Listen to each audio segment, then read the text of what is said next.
Yeah, let's just go live. Let's just do this. 10 minutes early, who cares? It's, I would say it's par for the course, but it hasn't been the past few times. Right, let me just make sure that everything is all good before we get started properly. Hello, Matria. Good to see you and Sin as well. Having your little private conversations well before the stream starts. Very interesting. Hang on a second, let me just make sure everything is working 100% the way I want it to. I've got everything in the right position. I hear thee, perfect. I'm trying to figure out, because I've got an actual boom arm now for my microphone, so I'm trying to figure out like the correct distance, but hopefully, if I type something, you can't really hear me bashing the keyboard, you just hear the little typing sounds that Opera GX makes. So, hopefully, that doesn't sound too bad. Thought I'd actually try and be somewhat professional. It's a really good arm, too. It's low profile, so it's not, like, hanging above me. It's, like, lower to the desk. Yeah, it sounds okay with the typing. Yeah, I'm just hoping it's better than it was before. I mean, obviously, I'm not going to go too crazy, and I can kind of move the arm away from the keyboard a bit. Because it's kind of over my keyboard. That's just kind of how it has to be, so it's in front of my face. Good morning, young Canuck. Good to see you. I mean, it's afternoon for me, but that's just how it goes. Yeah, what time is it for you guys? Like 9 o'clock in the morning? It should be if you're Canadian. I mean, I don't know, are you Eastern Standard Time or Pacific? Because there's a difference. My typing on Opera just sounds like a hit marker. That must get so annoying. The sound. I mean, I don't know. I would turn it off, but I forget how. I mean, I don't think it sounds too bad. I like having a little bit of like typing noises, but that's just my head. Right, I'm gonna throw some music on in the background just to kind of, as we kind of wait for people to come in. Let's get rid of that. Hello, Reggie. Good to see you. It's been a while. Froggo with the Glocko. Cheese. Yes. Words of the great James May. And Brian Griffith. Good to see you. 9:50. What does that mean? Am I crazy? Or is that your time? Probably your time. Isn't you? So it's interesting because when I see it's 8:50 a.m. for you. Ah, okay. Yeah, because I think it's weird because when I see the chat, I see all of your like first and last name kind of handles, but when I see your comments in like the comment section on YouTube Studio, it shows your @. So I see Brian Griffith, but I'm pretty sure I know you as at Thanos did nothing wrong, which is really funny. You're in the Caribbean. Wow, that's interesting. My buddy is he's going to Cuba soon, and I think that's close if I remember my geography correctly. Yeah, Thanos, exactly. It's 13:50 for me. So yeah, so you and me, Sin, are in the same time zone. Although I'm a half North American pleb. I use the AM and PM times because I don't know. I can't count to 24. Hey, John Rin, good to see you from Brazil. Wow, all over the place again today. It's nice to have people come in from all over. I just started a little bit early to just kind of this is very dramatic music, just to kind of give people a chance to come in, make sure the stream is working A-okay, there's no technical difficulties to speak of. And yeah, I mean, this is a big one today. We're going to be doing Halsin, Minthara, Jaheira, Minsc. Suffolk? Yeah, no, I'm more Cornwall way, I think. Ilya, Leo, good to have you both here. Great to see you all. It's nice to see everyone kind of piling in. Brazilian here too. Oh, you as well, Reggie. Interesting. Yeah, I think Brazil is like where the third largest part of my viewer base is, according to the analytics. It goes America. Oh, I guess fourth, because I guess it's America. No, actually, no, it is third, because it's America, Canada, Brazil, and then the UK. Those are like the top four. I forget which one the fifth one is. Good morning, Dominion. Good to see you. Maro as well. 9:50 p.m. Just got off of work in Macau. Wow. That's insane. Yeah, I'm just going to give people just a little bit of time to start piling in because we did start a bit early before we actually get into things proper. If you start feeling ill, it's okay not to go over the build today. I'm absolutely fine. Because I'm on the I'm on penicillin, because for those of you that don't know, I had strep A. And because penicillin is kind of an everything antibiotic, it's cleared like every like minor latent winter bug that I got from work. And I actually feel like the best I've done in a while, which is really nice. So I do need to remember that at 5 p.m, so in about 3 hours time, I do need to take another one. Don't let me forget, because I will, if the stream is still going. I will forget. So in like 3 hours, I need to take another one.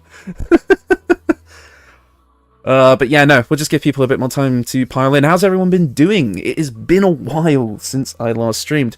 Obviously, I didn't stream the one weekend because I had other stuff going on, and then it was the fact that I was sick when I was going to stream last weekend. So, you know, how's everything been going with everybody? Because it's been a hot minute. You said something similar on the Shrest build? Yeah, I know what you mean. I will be fine, trust me. Good to hear you're doing better. Yeah, thanks, Leo. It sucked. It really sucked. And it totally knocked me for a loop, but I'm happy to be back. Could set a timer or alarm. Shadow the Storyteller's Stories Told. That is a hell of a name. Good to have you here, Shadow. I'll just call you for short. I could set a timer, but I suppose I should set a timer, really. Give me a second. 3-hour timer. I'll do that. No, I won't put that on you guys. Timer for 3 hours. So you guys are going to hear my phone scream at me in 3 hours' time. The chance of you getting people from around the world when the content is in English instead of your own state is really high. Interesting, really? I mean, I guess English is technically the most widely known language. I guess technically. I mean, I think that it is spoken... I think there are other languages that are spoken more in like Europe and Asia, but I don't know. I'm not a smart person, so I don't know that. Glad you're feeling better. Strep doesn't sound fun. It's not. It was last Friday night, so it would have been the night after my 100th build came out. I woke up at like 1 o'clock in the morning, and I was really, really cold. I was shivering so much that I was spasming. Like, it was really weird, and my throat and all my muscle pain was just... It was awful. I was in so much pain. I had to get a Strep A test ordered in, came up positive, then I had to go to the doctors, get the antibiotic. It was a nightmare, but the medicine kicked in really, really quickly. The penicillin worked wonders, and yeah, I was good enough to upload last week, which was nice. Mandarin is the most spoken, but English is the most learned. That's a really interesting statistic there, Dominion. That's really interesting. We have all totally forgotten we'll jump out of our own skins, or at least I will. Yeah. Did you take too many shots last Friday night? I don't drink. I genuinely don't drink. I know you're only joking, but I don't drink. I think you could go anywhere in the world and find someone who speaks English. Yeah, probably. Hello, Voltage. Good to have you in the stream. Let's see. You know what? It's been a few minutes. Let me just quickly check how the stream's health is, if we're not dropping frames or anything like that. Oh, wow, that's a decent chunk. There's a decent chunk of people in here already. Okay, cool. You know what? Shall we, for the sake of... It's 5 minutes. Shall we just get started instead of just having random ramblings from myself? Let's just get straight into it. I'm going to be doing these builds in order of appearance. So in the order you'd be most likely to meet them in-game, I guess. So Halsin and Minthara are around the same time, but I kind of think... But since you recruit Minthara later, technically, we'll do Halsin first. We'll basically do them in the order I have them here. So Halsin, Minthara, Jaheira, and then Minsc to end it. How are you feeling about uploading content outside of Baldur's Gate 3? Stick around for Monday. Stick around for Monday, and you'll find out how I feel about that. Chilling with this one in the back as I'm smashing through Act 1 solo. Good to have you here, Sleepy. Yes, please, just enjoy this in the background. It makes great background audio, I have been told. That's usually the order for me, yeah. So I think we'll do Halsin, Minthara, Jaheira, and Minsc first. Oh, there is one more thing I've just remembered that I wanted to do first. Will you all just give me a quick moment to get this ready? Oh, the live stream alerts work. That's good. 1 second, all. Let me just make sure I've got this right here.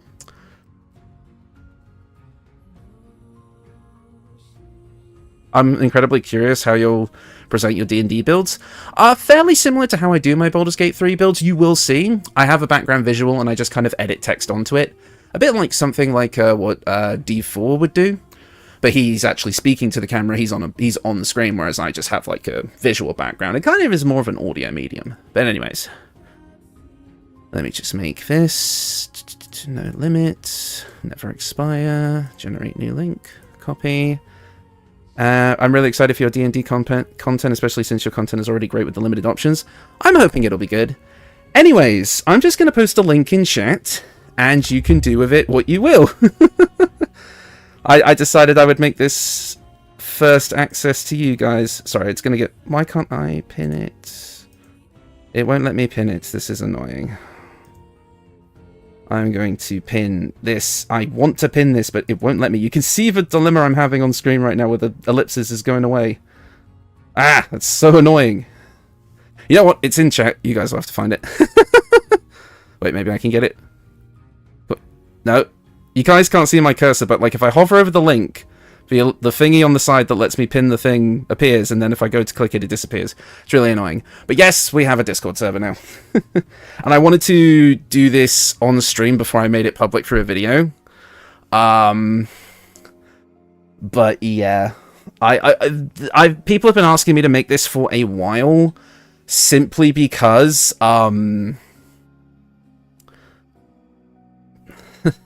unusual join activity detected in the zone, in the hobo zone. Oh no, there's a lot of people joining at once. It's okay. I'm going to close that for now. I won't be able to look at notifications now, but yes, the whole idea of making a Discord is a few things. One, it gives people a direct line of contact to me. Two, if people... I think I'm going to start filtering build requests through the Discord, because that's going to be easier for me to manage, because they're still coming in quite a lot, but they get lost. And third, I want people... Since I'm making D&D content, if people want to get together and actually play D&D or another tabletop game together that are members of this community, they have a way of doing it. It's just a small thing. I said I was going to do it for a long time, and I thought, I know what I'm going to do. I'm going to unveil it during the live stream so that we have a small influx of people just to make sure it's all working okay. And then after that, I'll make a dedicated announcement video for it so that people can join and it'll be on the channel and such. Yeah, but for now, you guys get first access. And I'd like to... Oh, yes, I can pin it now. There you go. It's pinned, so anybody who joins can see it. Yeah, I trust you... Well, trust you guys. I do trust you guys with a Discord. But yes, there is now a pinned comment with the Discord link within. So have fun. Be kind to each other. There are rules. Just the basic general don't harass each other and stuff like that. I won't be looking at the Discord during chat, but... Oh my god, there's a lot of people coming in.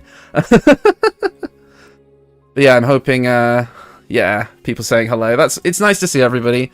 Unusual join activity, 25 joins actioned in 2 minutes. Oh, Discord is not liking this. Discord is serving capture to all joiners to block suspicious joins. Oh no. I'm glad people have got an interest in it. I'll make sure I organize it a bit better now that we have people in there, but this is just a first day thing. FBI open up sound. My first stream I've made it to. Clearly my timing is exceptional. Hi, Silverfin. Glad to have you. Yeah, for a first stream, this is a pretty good one to join in. Right. We've delayed long enough. We've got all that extra stuff out of the way. Let's get into the build making process, and we're going to start with Halsin. So the question arises, how do we make Moon Druid interesting? Because let's be honest, Halsin's a Moon Druid. There's no getting around that. He is a Moon Druid through and through. Here for my mommy Minthara build, not gonna lie. Hello, Talk About Now, good to see you. I think I recognize that name. I think I've seen you in stream before. Fairly certain I have. Right. Owlbear Smash. Does Rage stack with Wild Shape? Does Rage stack? I believe it does. I've made a video on that before. It does stack with Wild Shape. And we wouldn't have to go... Because the thing is like, if we go over to... I'm just going to kind of pin these tabs so we have them for later. But for Halsin specifically, if we go over to Moon Druid real quick. Let's go over to Moon Druid. Oh, my internet's not liking the stream today. That's interesting. Yeah, if we go to Circle of the Moon, you kind of need to go to level 10, I think, to get the most out of it. I think... Or am I wrong? Because if we go... Because with level 10 of Druid, that's when you get the improved Wild Strike, which lets you make 2 additional attacks. But Halsin isn't angry. I mean, you say Halsin isn't angry, but even he admits in Act 1 that when he wild shapes, he kind of loses control in some of his faculties and the like he kind of gets a bit violent. So I actually do think it kind of works, but again, that's just an early concept.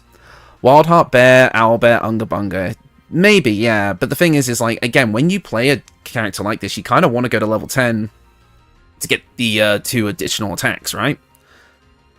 Wild Magic Sorcerer? Maybe.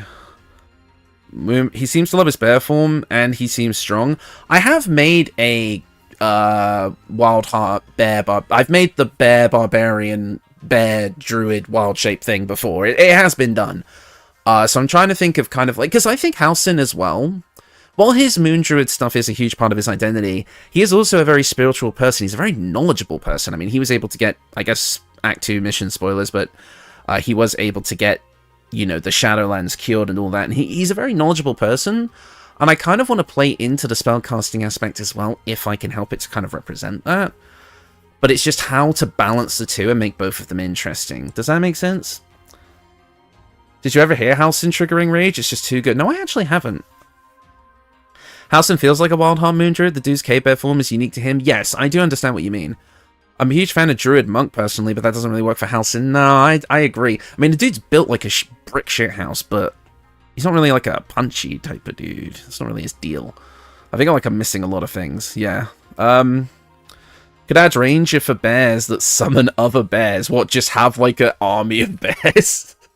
That seems like a fun build to do.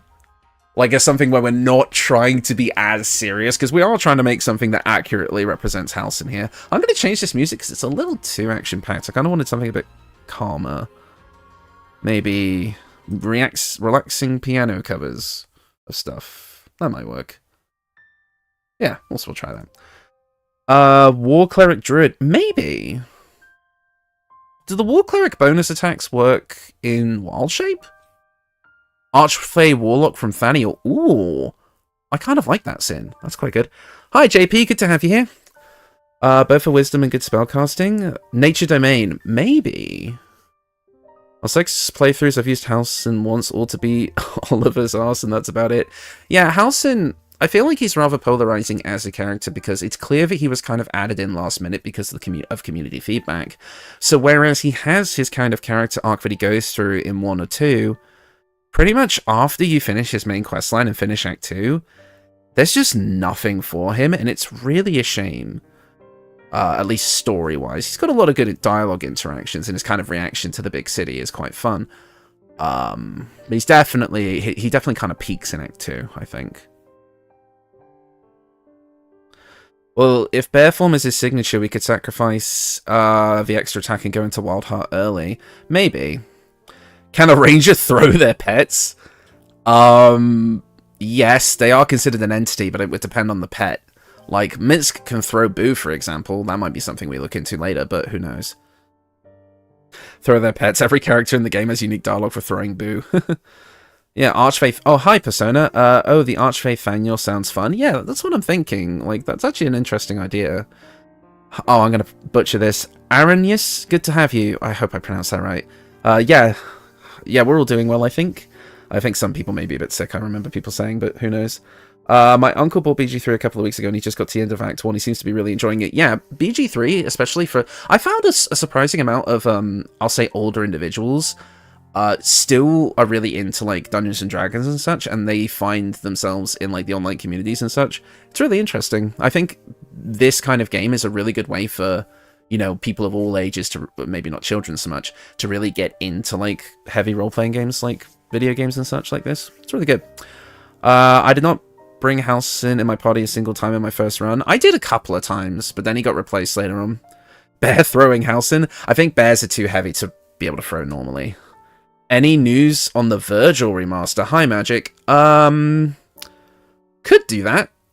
Didn't know that was a build that people would want a remaster of, but I absolutely can do that. Kind of in love with the Archfey idea now that I've heard it. Yeah, a lot of people seem to be leaning into that one. So preferably we need something good with only 2 levels so we can go Moon Druid 10. Yeah, that's my goal, because if we go to level 10 of Moon Druid, we're getting all the wild shape stuff, but we're also getting a ton of really good spellcasting stuff from Druid, so we have the ability to do both, and that feels best for Halsin. Hi, Big Gordo, good to have you here. To this day, I've never gotten him because I've always sided with Minthara. Wow, interesting. I frenzy throw Boo all the time. I forget, does Boo take damage when he's thrown? I haven't experimented a lot with that interaction, if I'm honest, with Minsc in general, just because he's such a late companion. The only problem is the Wisdom and Charisma spellcasting. Well, it entirely depends on what you want to get out of the Archfey stuff. Let's actually have a quick look at it, because let's look at what Druid is going to get us off the bat, because we know we're going 10 levels of Druid, I think, pretty much, unless we can be convinced otherwise.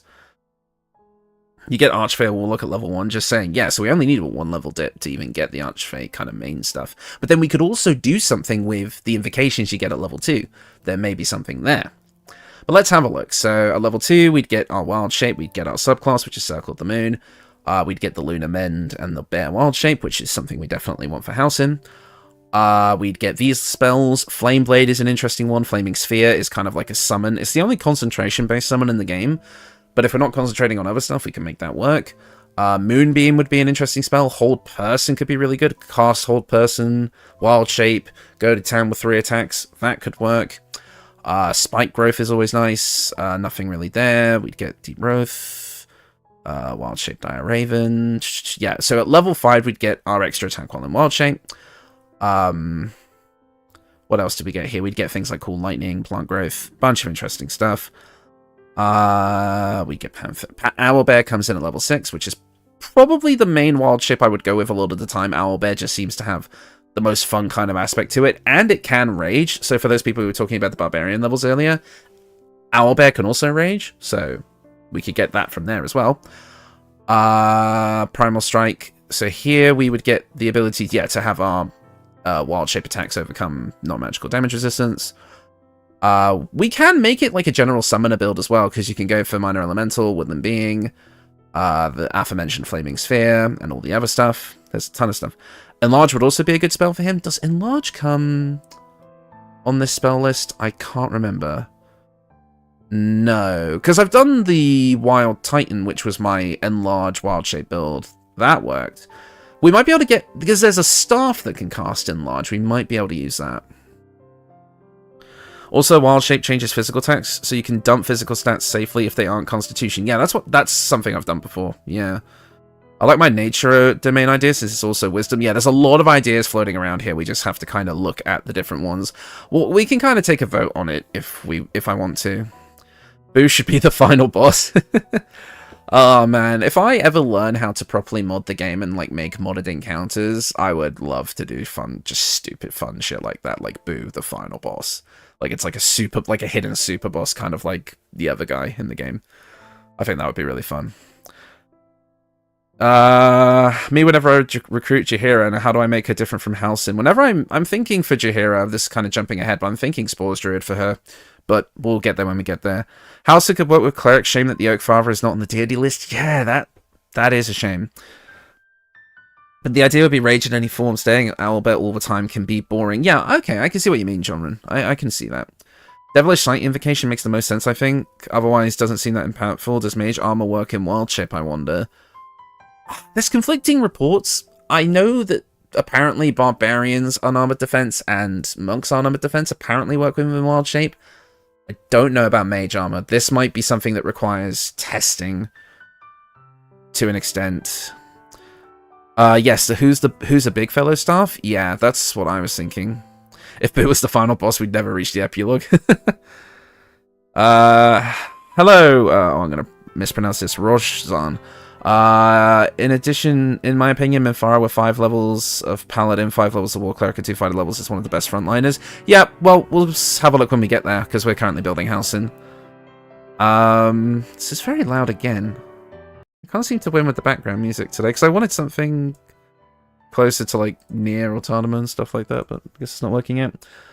I know the Bark Skin apparently works in Wild Shape. Okay, Sorcerer and Wizard get Enlarge Reduce. Okay, yeah, but it's level 2 though, isn't it? And I'm not sure how far we want to go in a different class. I know that Bark Skin apparently works in Wild Shape. Okay. Armor of Agathis would work in Wild Shape. Okay. Jaheira was a fighter druid in the original Baldur's Gate, so fighter works surprisingly well mixed with Spores Druid. Okay. If Bark Skin works on Wild Shape, you don't really need to be a Barbarian and Rage. Right. I just like Druid building, not because it's boring, but because of me not liking wild shifting. I do think that Druid relies a lot on wild shape, and I get that's its whole thing. But when you get to Spores Druid, and the idea of Spores Druid is to not be in wild shape pretty much at all, and then it's expected to be a martial fighter with you know, the spores, like the special ability that it gets with the temporary HP and that, but then it doesn't get extra attack. It feels like such a conflict of interest there, which is why Jaheira for Spores Druid kind of works, because dual wielding is her thing anyway. It's a bit weird. But let's not get ahead of ourselves. I'm still trying to build Halsin. I'm just seeing kind of what we get. Yeah, because if we go to level 10, we'd also get level 9 spells, and for us that would mean Conjure Elemental as well, which could be really nice. Insect Plague, Wall of Stone, Contagion, bunch of stuff. And then level 10... not much going on at level 10 other than the fact that we'd get the Merms. We'd get the Merm wild shapes, which are very powerful. I didn't realize the Fire Myrmidon. I found this out in a recent playthrough. I didn't realize they get haste, which is just broken on this kind of build, because you get haste and then you get 3 attacks as a Myrmidon. It's insane. Circle of the Land Champion multiclass for Jaheira. Interesting. Okay. I second the Jaheira Spore Druid fighter combo. Yeah, I can definitely see it working. Really idiot question, but can you cast reaction spells on Wild Shape? No questions are idiotic, don't worry about it. I'm not entirely sure, because the interaction that reaction spells have with Barbarian is a bit weird, because you can cast some of them even though you're raging, so maybe. But again, that's probably a bug, and I try not to make builds that rely on bugs, at least nowadays. We can test it. Yeah, we could. That's true. Does War Cleric stacks work for shapeshifters? I asked that earlier, and I wasn't sure. Do you know what? Shall we just... I can boot up the game really quick, and we can just test a few of these things. Holy shit, Discord server. Hi, Hammock, yes. This stream is getting an exclusive first access to it, so feel free to join. Let me boot up Baldur's Gate 3 real quick, and we can do some testing very, very quickly. 1 second, you may have a black screen on your screen for a minute here. While I boot stuff up. Hold on. Let me know if all is good, because obviously I don't actually stream video games very often. I already have. Apparently War Cleric attacks word, according to the big useful Reddit thread. I've seen the Reddit thread that you're talking about, I think, Silverfin. And in my own testing, a lot of that information is either outdated or just flat out wrong. Don't get me wrong, I appreciate the community's efforts, but I think if it's the same thread I'm thinking about, that was made a few patches ago, and some of it isn't relevant. The only things I can confirm work in Wild Shape, because I've seen the patch notes now, are Tavern Brawler and Mage Slayer. I know those 2 work. And I think there's another one that gives you like a reaction-based attack that might work, but I can't quite remember.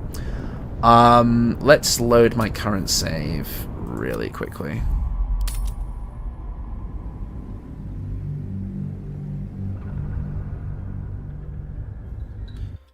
I could put the music volume back up now that we're... Yeah, something along those lines. It says it was updated for Pack 6 at the top, if that's any help. Okay, I'll definitely double check it, but in my experience, some of that stuff just hasn't worked. If Halsin is just going to be a shapeshifter druid, then Armor of Moonbasking, shapeshifter, the basic Act 3 stuff. Yeah, pretty much every moon druid I've made has kind of used that basic setup. It's too good to ignore. Let me just quickly go and grab... For the record, this is my new Act 3 save file that I'm going to be using for videos from now on, because I actually have an item here that lets me infinitely create new characters. So I can just keep making new builds on the same profile in Act 3. So that's where the kind of improvements to the quality is going to come in. But let's speak to Halsin really quick. Will sacrificed his own father. Come here. Come here, Halsin. What is needed? What do I currently have you as? Yeah, just a level 12 druid. Okay.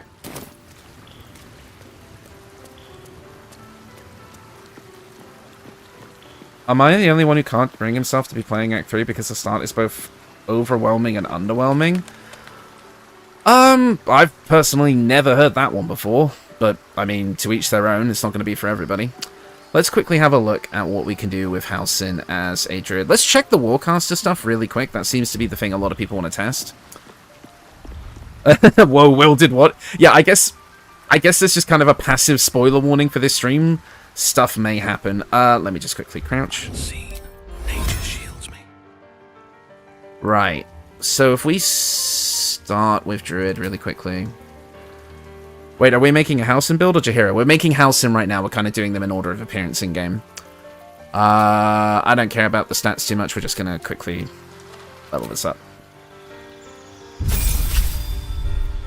Circle of the Moon. Yeah.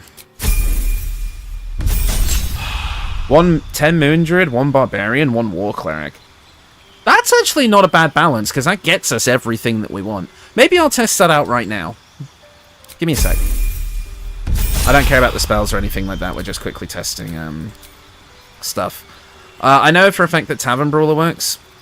So Tavern Brawler would add to the damage of wild shape attacks unless you're playing as a Merm that uses a weapon. That won't work, but Tavern Brawler will work, so just grab it quick. I could also picture Halsin going Druid Monk. Yeah, there's been a bit back and forth on that. Some people say it doesn't really work for him, some people say it does. I mean, I find that Halsin is the type that, like, he doesn't really throw hands unless he's wild shaped. I'd like to do a build around Shillelagh. No, I think you got the spelling right. But my ADHD goes dancing with trying to read the wiki list and read all the clubs and staffs. See, I'm the opposite. I will sit there and read the wiki for ages. I'm really bad. Spore Druid plus Monk is surely busted. Absolutely, I've done a build on it before. Death's Hand, I called it. Very, very powerful little combo there. Right, that's 2. And what I'll do is, like we said, I will do a quick level in... The game is lagging quite a bit today. I don't know why. Let me just do a quick level in War Cleric. Yeah, we don't really have a deity that works, so I'll just go with Mieliki for it, because she's like a nature deity. Lady must Monk levels is good, yeah. And we'll also grab a level of Barbarian for the Rage. We just have to remember that if there's any like concentration spells that we cast prior to transforming, they will go away if we Rage. So we just have to be mindful of that. But let's have a quick look. We can go find an enemy to quickly fight. I just need to move chat over here.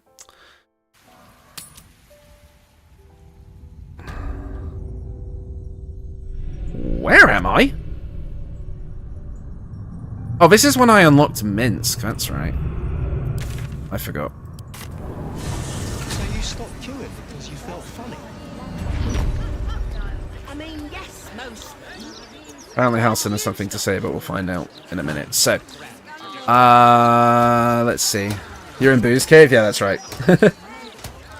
What is that companion class? That is kind of just a placeholder thing that gets put there so that the game knows that You. God damn it. First I finish you, then I finish Leave us alone. traitorous son. And he knew that to protect. Don't you love it when you just try to quickly test something and the game throws every single possible thing at you at once? Awesome. Anyways, the companion class is basically just what allows me to create new characters without having to make a new save every time. There should be... I'll have mod links in the descriptions of videos where I use it, so you can check it out then. But it's called, like, the Creator Companion mod or something like that. Just lets you do a bunch of stuff. Right. Let's see. Let's do what I want to do here. I want to attack this guy. I'm going to cast a few things. Sorry, my thoughts are a bit all over the place. I won't be able to read chat for a minute just because I'm trying to focus, so give me a sec. Yeah, there's not too much going on here. Why do I have Lightning Bolt? Why do I don't even know anymore. Let's... Oh, I guess we have to be in combat first anyway. A word then. Greetings, citizen. Where's the... I trust you are enjoying the city. Yep, I want to attack. By the way, what do you think of modded subclasses? I mean, they're fine. I just don't use them for my videos, at least yet, because I don't want my builds to be inaccessible to people on console. But I am going to suggest modded classes and subclasses if you want to make my D&D builds in Baldur's Gate 3. Right, let me just quickly see. I'm not going to do anything with the dancer yet. Just want Halsin to get up first. Although I probably should have healed, now that I think about it. Thanks for adding the title of the mod in the description next to the link. Yeah. I know what you're talking about. I didn't realize YouTube has this thing where you can like set up something to basically be in the description of like every new upload. So I just put the mod list in that auto thing, so it automatically does it every time. Right, so I want to... Wait, we Wild Shape as a bonus action, though. That's really annoying. So we can't Rage and Wild Shape on the same turn.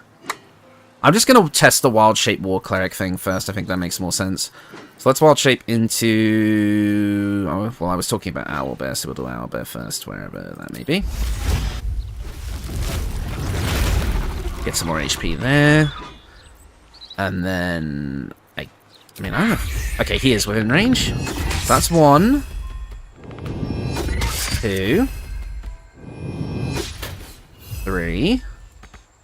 Ah, oh, but we don't have a bonus action this turn, so I'll have to test it next turn.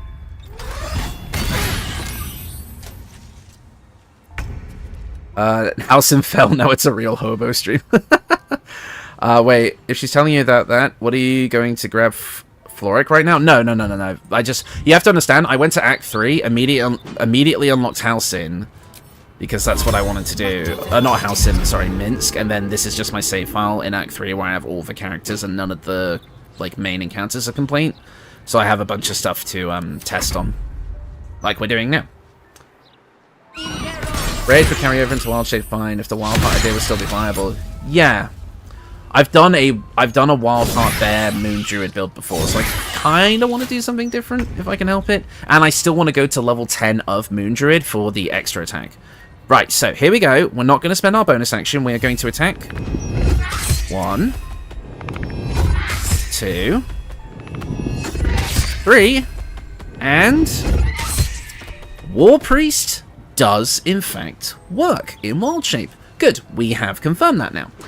So, and I know for a fact that Rage carries over into Wild Shape as well. So in actuality, the one level of Rage and the 1 level of War Cleric could work for us.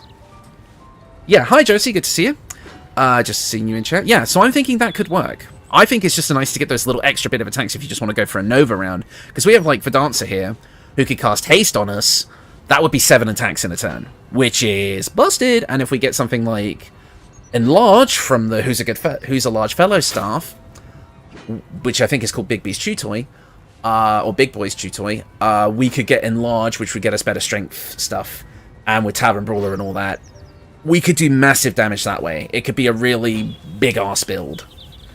Can you cast Wild Magic Barbarian abilities during Wild Shape? Sounds cool. Dunno. Perhaps. I mean, I think a lot of these are like... Because here's the thing, right? We're not just trying to make any old Wild Shape Druid build. We're just trying to make a build that works for Halsin.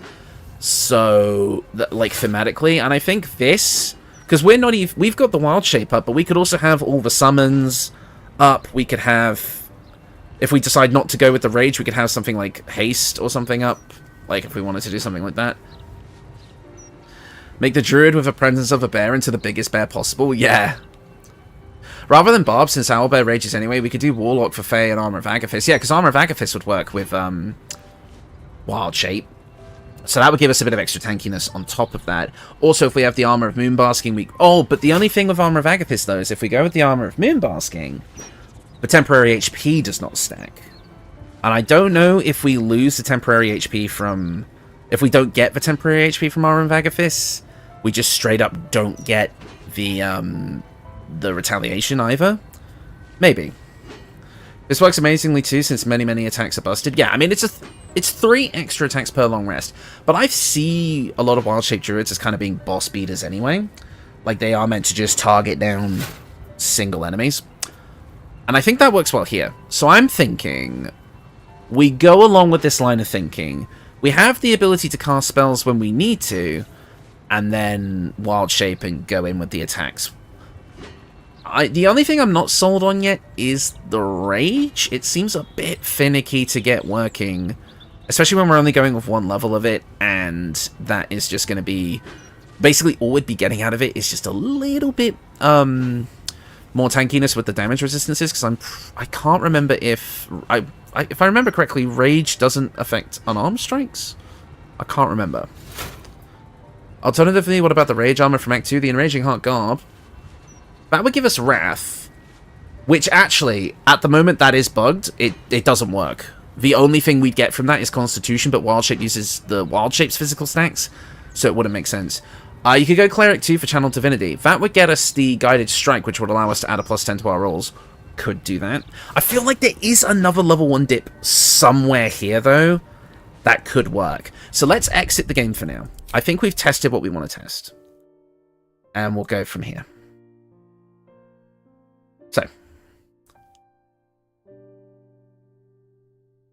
Oh, for the Rage is Halsin Scream, not utility. Right. I mean, I'll have a look at that later, maybe. But we'll see.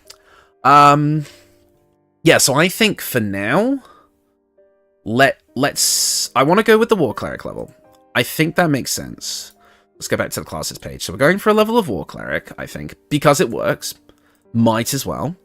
We're going for 10 levels of Moon Druid, because it's powerful, and we like it. And a level of Monk for Wisdom to AC. Interesting, Mark. Good to have you on the stream, by the way. Let's have a quick look at that, because I've been told... Can somebody... I guess you can't post a link in chat. Does anyone have the... like, name of the thread of, like, the Wild Shape buffs that we can quickly look at, just to see if the information has been updated? Wild Shape buffs. By the way, what do you guys think of my new boom arm? I can type things and it doesn't completely wreck everyone's eardrums. Hello, Hobo, what have I missed? Hi, Rexio, sorry, I did see you in chat earlier, I just completely blanked on saying anything. We're currently making Halsin, and we just finished testing whether or not War Priest charges work with Wild Shape, and they do. Oh my god, what is happening? Let's just disable Dark Pages for now. Ah, my eyes. Maybe re-enable Dark Pages. Oh. Google is not happy with me today. There we go. Wild Shape... hold on, maybe it's called buffs. List of feats and features that work with Wild Shape Druid. Thank you. I'm literally gonna take that from what you said. Thank you, Silverfin. Is it the Reddit thread or the Steam community thread? This one's from 7 months ago. What's the update here? Update for patch 5. Yeah, this one... Oh, update for patch 6. Here we go. Murmured and Wild Shapes now use their own stats for spellcasting, and the feat Mage Slayer and Wizard's Portent now works within Wild Shape and other shapeshifted forms. Reflected damage no longer kicks you out of Wild Shape, thank god. There might be other unnamed fixes, but it will take me a while to test everything. Okay. How professional. Thank you. With Jaheira being a Harper, I wonder if you could fit Bard in there somehow. We'll see. Reddit? It's the Reddit thread? Yeah, we found it. I forget how much the stream probably has delay. I'm pretty sure I put it onto low latency mode specifically so we wouldn't have so much delay, but I guess that only goes so far. Anyways, so let's see. War Cleric's extra bonus attack, well, we've confirmed that. Monk's level 2, Champion Fighter, the defense fighting style works, okay. Unarmored defense from Barbarian and Monk function, but you have to not be wearing armor before you Wild Shape. Ah. The armor of Moonbasking is light armor, if I remember correctly. Let's take a look here. The armor of Moonbasking is a light armor. And we definitely want this, because it is the best thing for Wild Shape, period, so I don't think unarmored defense is actually going to benefit us here. The delay isn't that bad, it's pretty speedy. Oh, that's good. Perhaps it's just me reading chat that's delayed. Okay. So I don't know if that monk level is going to work. Tavern Brawler will give you double strength modifier to your hit and bonus to the damage, and can even double dip on unarmed forms that deal multiple instances of damage, such as Panther and Sabertooth, Jugular Strike, Dino, and Earth Myrmidon primary attacks. Interesting. The feat Savage Attacker works with the level of 10 elemental forms. Cool. Lucky works. Sentinel works for the Myrmidon. Okay. Mobile, Mage Slayer, Alert, Athlete, Durable, Dual Wielder. Well, we don't need to worry about that so much. Warcaster works for the advantage. Illithid features that work. Free cast, Favorable Beginnings, Expertise. Okay, so there's a few things there that would work, but I'm not sure how Sim would use those. So I won't include them as part of the video. Okay, and that's racial stuff, which we don't care about. So, looks like we have a few things we can work off of. Hopo, if you want insight on delay, you can enable timestamps on the live stream chat. Can you? How do I do that? Oh. Well, would you look at that? Okay, cool. That works for me. I kind of like having that there, actually. I'm going to keep that. Can Halsin use Illithid at all? Yes, I'm pretty sure all companions can be convinced to use Illithid powers. Pretty sure. Well, except for Jaheira and Minsc. I don't think... Wait, maybe no. Maybe no, he can't. Is it just the origin characters that can be convinced? Maybe. Perhaps I'm completely wrong about that. You don't care about racial stuff? What are you, a racist? No, I don't care about... Me not caring about racial stuff makes me the opposite of a racist because I don't see race. There you go. Hammock. Nice try. How? Yeah, I don't know. Halsin isn't infected. I don't think Halsin can because he has no tapple. Right, of course he doesn't have one. He's like one of the few that doesn't. Yeah. So, yeah, I guess it must just be the origin companions. That is my mistake. I just answered without actually thinking. Origin characters and maybe Minthara. Yeah, Minthara already has Illithid powers when you recruit her. So she can. And I would probably include Illithid powers in her build, because I think that just makes sense. I mean, half the BG3 NPCs are racist. That's true. I mean, that's what makes playing some of the like races like Drow and Dwagar and such quite fun. Minthara and Minsc can use Illithid powers. Right, okay, I'll keep that in mind. So I'm thinking, so back to what we decided on before. We're going for War Domain, we're going for Circle of the Moon. Is there another 1-level dip that could benefit us? There's Warlock, which we were talking about grabbing Archfey, which would give us Fey Presence. I suppose that would work in Wild Shape. No, because it's something you have to actively cast, so probably not. Only Halsin and Jaheira are the ones that don't. Yeah. Unrelated, but who would be a good companion? I have Lae'zel and Shadowheart, but I can't come up with someone else. Well, Lae'zel's if you're, I'm assuming you're building characters kind of to their already existing archetype. Lae'zel is a good frontline fighter and tank. You've got that covered. Shadowheart is a good healer and spellcaster. You've got that covered. You want someone who can cast. It depends on who your main character is. If you're more of a spellcaster type, if you're a sorcerer or a wizard, then I would probably pick Astarion for the rogue stuff. If you're more of a kind of like melee, maybe you're the more sneaky type, then pick Gale or something like that. You've got kind of you've kind of got the pillar covered. You just you can kind of decide from there. It's hard it's a hard sell to get the origins to use tadpoles, and it's an impossible to non-infected to use them. Yeah. My main is fighter barbarian. Then yeah, you're kind of doubling up on the fighter stuff, so you definitely want a proper spellcaster like Gale for sure. From your bloodied one build, yeah. You want Gale then. Nah, just make Gale a barbarian. Greetings, programs. Hi, Johnny. Good to see you. Let's see. Back on track. Circle of the Moon, War Domain, Warlock. I don't know. I'm not feeling Warlock. Really? I don't think it gets us anything at just level 1. Not feeling Warlock.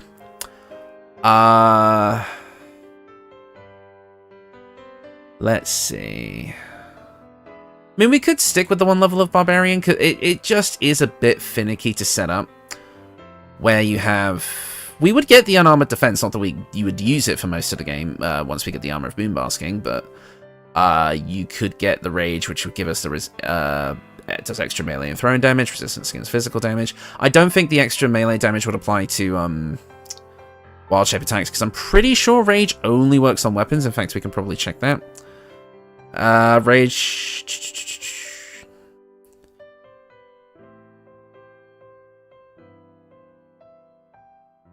Interesting. But the Rage bonus also applies to unarmed strikes. Again, this is not true of the Wild Heart stuff. Okay, so it does apply to unarmed strikes. So yeah, maybe that 1 level of Barbarian could work. Classic Fighter 1. If we went Fighter 1, we would get the Defense Fighting Style, which would give us a bonus +1 to our AC while Wild Shaped. That does work.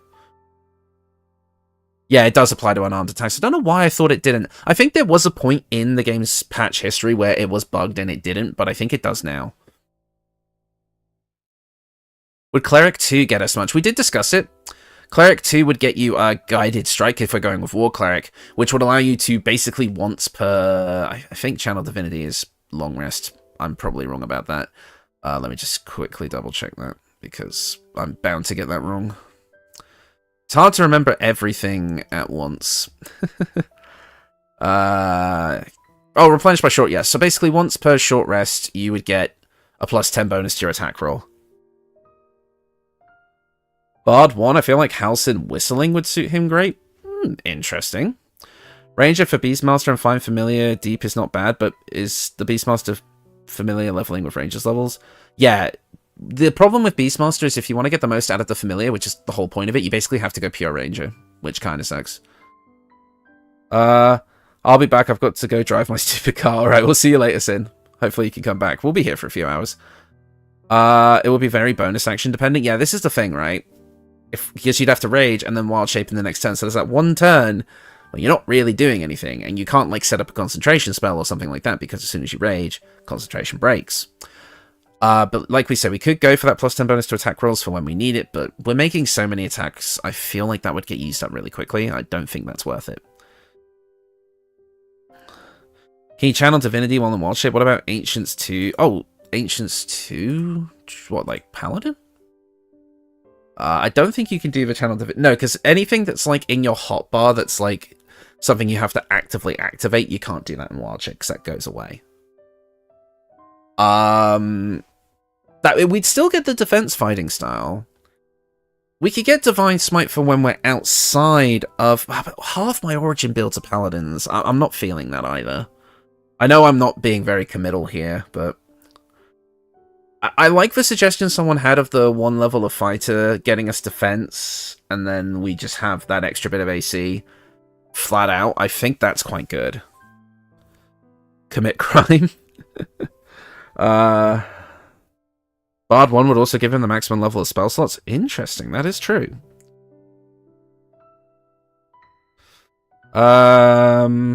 So, is Tavern Brawler mandatory in this? Pretty much, yeah. It adds so much extra damage. It's almost better to not go Moon Druid on a Druid Barbarian multiclass, since that means you can Rage and Wild Shape. I'm not quite sure what you mean, Sarvis. That might be a slight typo. I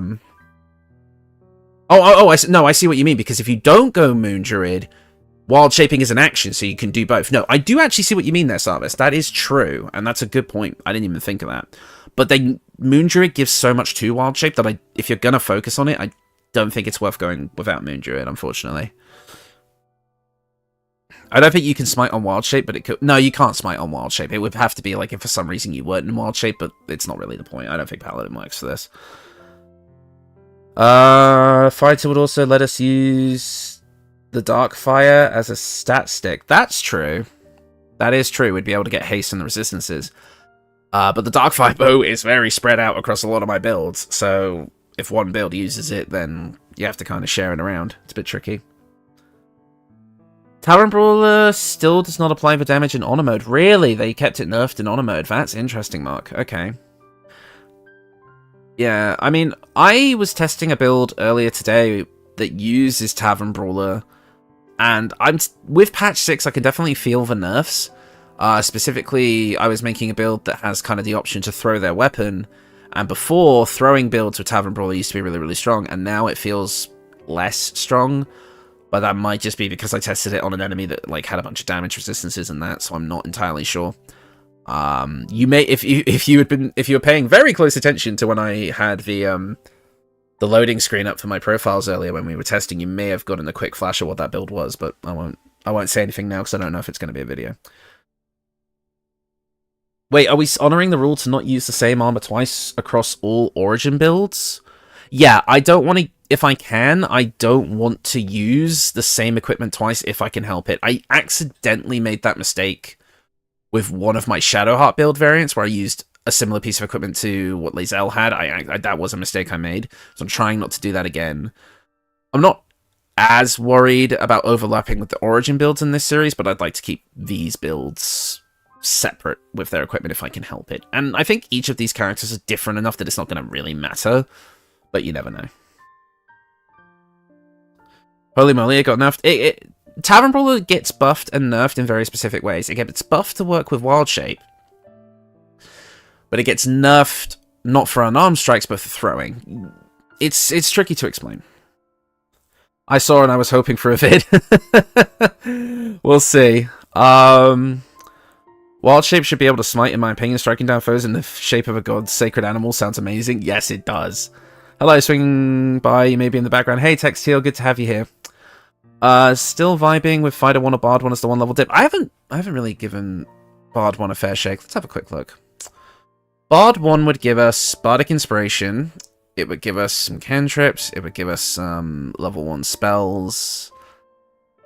But I mean, it would give you the flavor of being able to play an instrument with Halsin. But it doesn't give us much. Because you can't actively give anyone your Bardic Inspiration while you're in Wild Shape, so that's not really helping. Not that really matters as much during combat, because it's not like we're playing a Valor Bard, but Tavern Brawler does not add the damage to Wild Shape and Honor mode. Well, the thing is this build is not going to be too reliant on ability score improvements anyway, so I'm going to include it in the build for people who don't play Honor mode, but I will make that distinction that it doesn't work, obviously, during the video. Wait, Smite doesn't work in Wild Shape? My opinion of the game continues to drop. It works in Tabletop? How does it work in Tabletop? Because I thought you needed a weapon to Smite text. I'm not the biggest fan of Bard. It's just too OP for a main character, in my opinion. Not that I think it should be nerfed. It shouldn't, honestly, but man, the difference between my first playthrough with... Yeah. The thing is with Bard, right, I feel like something like Swords Bard just gets way too much, in my opinion. It's too easy to do a lot of things with that. And Bardic Inspiration lasts until long rest. Just do it early before you Wild Shape. Yeah, I guess. Does Spirit Guardians works during Wild Shape? Interesting. But I'm trying to keep this mostly focused on the Wild Shape stuff. I think we've got a good thing here with Fighter, Moon, and Cleric, because it just gives us a lot of different things and it gives us a lot of freedom. And I think for the sake of moving on, because we have been on this for quite a while. Yeah, 45 minutes just on this build alone, when we got 3 more to get through. I'm quite happy to go with, like, this. Let me pull up the old, what do we call it? I'll make a new one. I'll make a new document. You'll have to give me a sec, guys. Hold on. The screen will be black for a second while I quickly make a new document.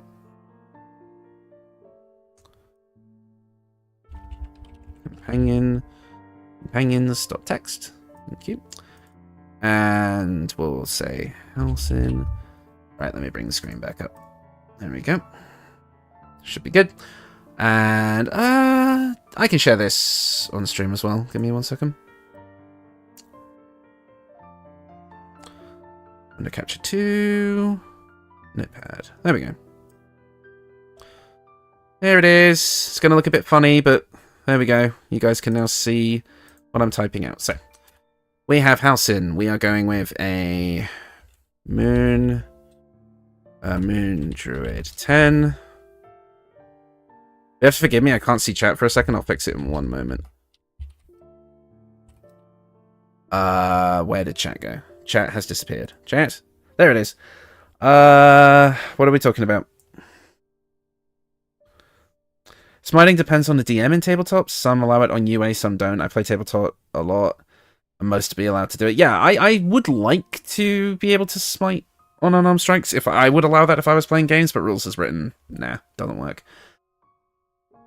In Tabletop, most animal attacks are treated as natural weapon rather than an armed. Oh, okay. It's hard to explain what doesn't work. Because you retain class features, smite being one, there's also a difference between a melee weapon attack and attack with a melee weapon. Yeah, there is some definite, like, rules, chicanery going on there. I know that for a fact.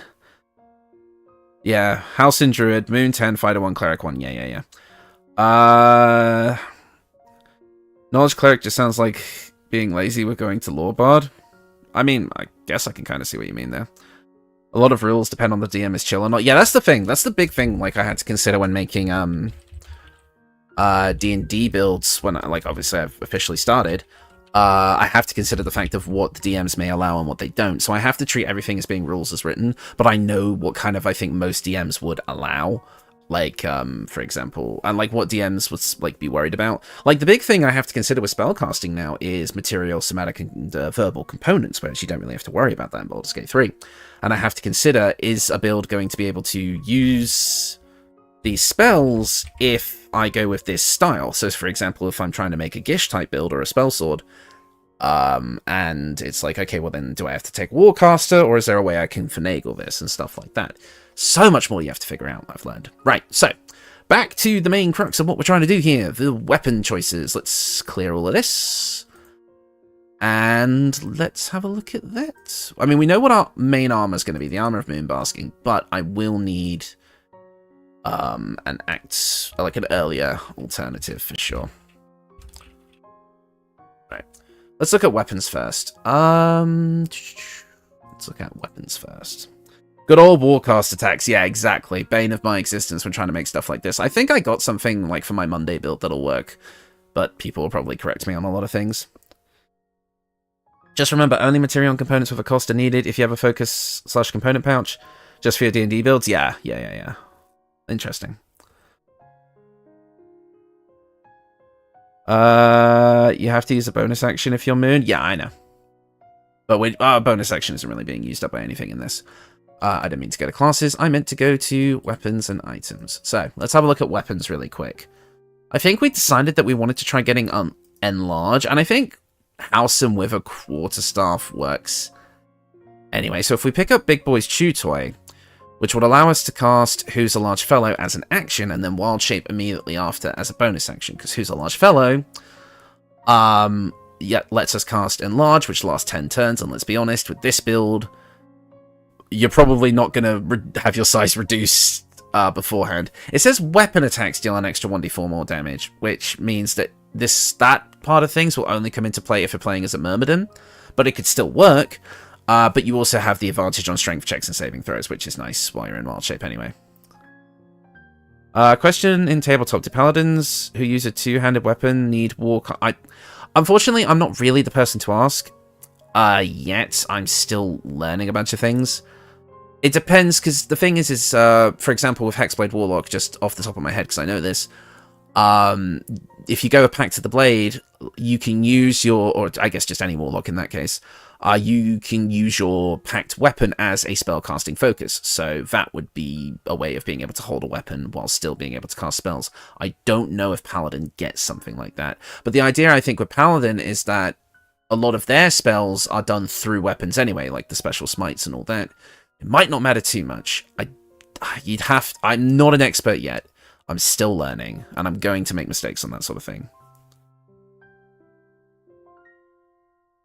You can let go of your two-handed weapon, cast a spell, and then re-grip without any action tax.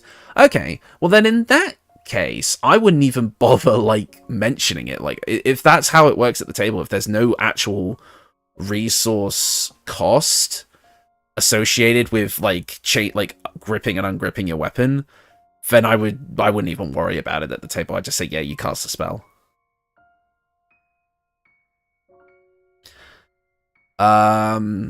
Anyways, we're on to really different stuff now. So I think we decided that this is the one we wanted to go for. But let me have a look at the other quarterstaffs, just in case there's something that we like more. The Pale Oak, Faithful in Stride. Druidic vines cannot ensnare you and do not count as difficult terrain. Faithful in vines. Vines sprout from the ground, turning into difficult terrain and possibly... Oh, it's basically just entangle. Okay. Nothing crazy there.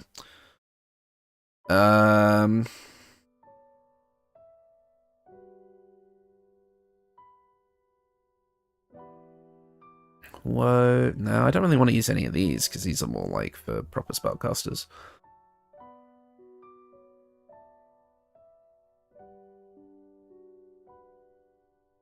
The Harper's Sacred Strider would give you spiritual weapon at level 6. That could be a fun one. I think that's an Act 3 weapon, though. Yeah, unfortunately. Cacophony, which would give you Thunderous Smite. Staff of Arcane Blessing. Rain Dancer. Nature's Snare. I don't know. I think the Big Boy's Chew Toy probably works for us for what we're trying to do.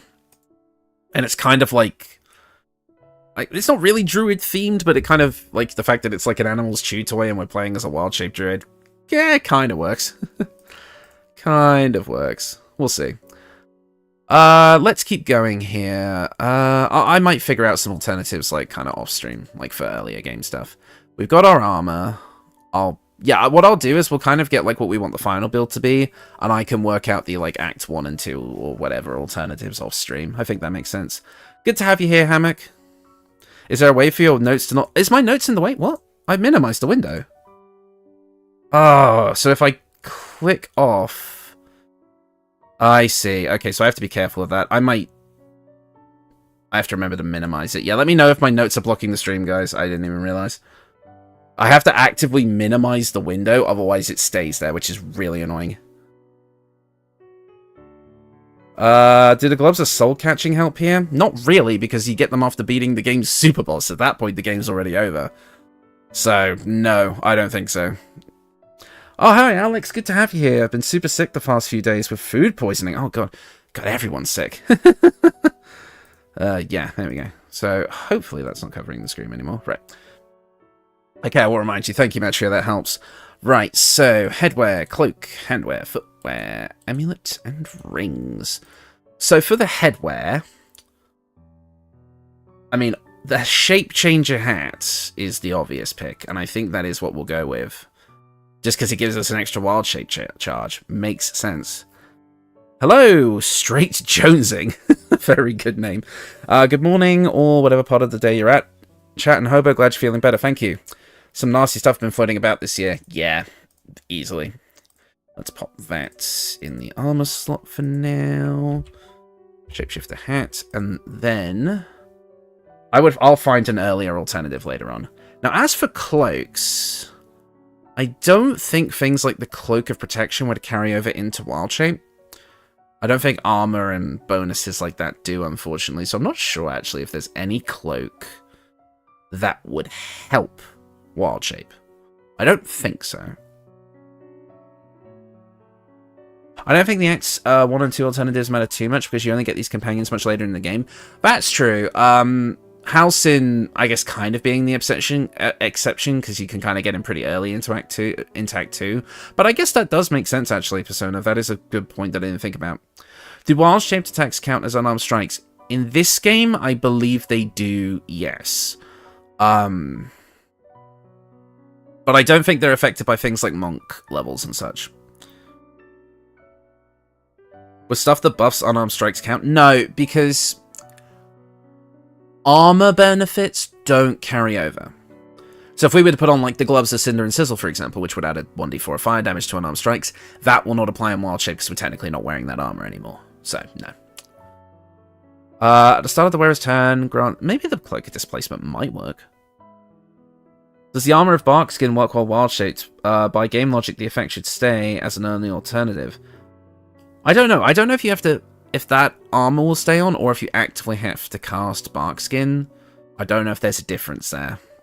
Not gonna lie, completely lost when it comes to the armors. Now, in this build, it's particularly difficult because you have to try and take into account what's going to work in Wild Shape and what isn't, and you never really know until you actually test in game. And I don't want to spend too much more time on this because we need to move on. The pacing of this stream is all over the place, so I don't think any of these cloaks are actually going to work, so I'm going to move on. Resilient Constitution is really good in Wild Shape? Yeah, I would imagine. I imagine Resilient for most things, actually, like, even Dexterity for, like, saving throws for, like, slipping and falling and such.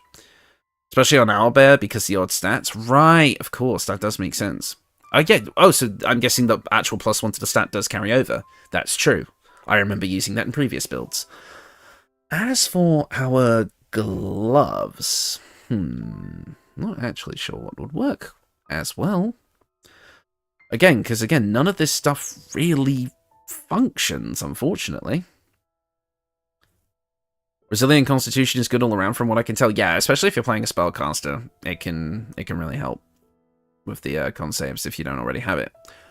Yeah, I'm really not sure if there's anything to it, if I'm honest. I think I could probably come up with stuff on my own time, but it's mainly stuff that would benefit us outside of Wild Shape that we could use before we go into Wild Shape, but there's honestly not much to it. The need to take Resilient Constitution on every spellcaster, I think that's more of a thing in tabletop compared to BG3, though, I think, sometimes. I don't think it's as bad here. Tell you what I'm going to do, gang. I think since we got the main level structure figured out for Halsin, I think I need a bit more time to figure out what stuff is going to work with Wild Shape, what isn't, yada yada yada. I'll need to do my own testing off stream, I think. So I actually don't think it's worth just sitting here at the equipment screen going, is that going to work? Is this going to work? Is that going to work? I think now that we have the basic level structure for what we want to do for Halsin, I'm content to leave him here and move on to the other builds. Do those, and then let me do my testing off stream and find out what works. I was going to say Boots of Uninhibited Kashigo. Yeah, that might work, but again, I don't think the armor benefits carry over into Wild Shape, because that's just not how Wild Shape works. So there's the gloves that provide extra unarmed damage. Yeah, but again, don't know if those work, because usually armor benefits do not carry over into Wild Shape, unless your specific equipment states this works in Wild Shape. Hi, Isra, good to have you. How did we build Halsin? We've built him as, I can quickly show you, we are a Moon Druid 10, Fighter 1, War Cleric 1. The Fighter level is for basically just being able to use more equipment and also the defense fighting style to give us more AC. And War Cleric, because the War Cleric charges work in Wild Shape, so we get bonus action attacks. We could give him Nettie's gloves. I don't know. I don't remember which ones those are. But anyways, I think the idea is that we should move on from Halsin. Let me do some testing. I know the amulet. The amulet's going to be the Corvid token, because that works in Wild Shape. There's no reason not to have that. It's free Featherfall. Might as well pick that up. I'll pop that in the document really quickly. And then, yeah. And the Shapeshifter's Boon Ring would also work. But I'm willing to leave Halsin for now. I think we've got the basic skeleton for what we want for Halsin. Let's build the more standard characters, and maybe if there's time at the end we can come back to it, but I think that's not going to be the case. So I think let's just move on. Are we all in agreement on that? Moving on to Minthara will be the next one. Good old Minthara. I'd say Halsin's build is great just for not giving him any special armor, because Wild Shape by itself is perfectly fine. All that matters is he gets more initiative so he can shapeshift earlier. Yeah, I would agree that. I would agree with that. So I think we're going to leave Halsin for now. I think now we move on to the more standard builds. 100%. I think that makes sense. So, let's do that. Let's move on to Minthara, who is kind of evil. Gotta use Diva Mace on Minty Shuri. Hi, MTR. Good to have you here. 7 Oathbreaker, 5 Assassin. Very interesting combo there. I've been dabbling with Fun Minty build all week. I think I've got a good one. Okay, let's hear some suggestions in chat. Maybe we can kind of build up an idea. Poisoner build because Drow? Maybe. Her VA is making it 10 times better yet. Oh my god, the voice acting performances in this game are absolutely stellar. 100%. One thing that would be interesting would be to keep her dual wielding as she does when we fight her. Interesting. I suppose she does, yeah. Don't really remember. 5 Hunter Ranger, 2 Pally, 5 War Cleric. Interesting. What are you getting out of that? Weapon, Cruel Sting. Okay. I did her as 5 Battlemaster, 7 Vengeance Paladin. Gulok, because she has the special power Soul Branding. Right. That is something that's unique to her. We should actually look at that mechanically. Soul Branding. Bestow the Absolute's Flames on a creature. Its movement speed increases by 5 meters, and its next attack deals an additional 2d4 plus 1 fire damage. The condition ends upon landing a successful attack, otherwise it lasts 3 turns and can be used as a bonus action. That is an interesting thing. Furthermore, we will have Favorable Beginnings, Charm, Concentrated Blast, and Psionic Backlash already. So I think the Illithid powers for this build are fair game. She has to incorporate Bard because she has the instrument to summon Karnus on her? Maybe. Swords Bard 10 Paladin 2? I could see that working. Poisonous Gloves? Okay. Wait, are we live? Yes, Benjamin, we are live. Unless I'm mistaken and the stream has died in the past couple of minutes, we are in fact live, yes.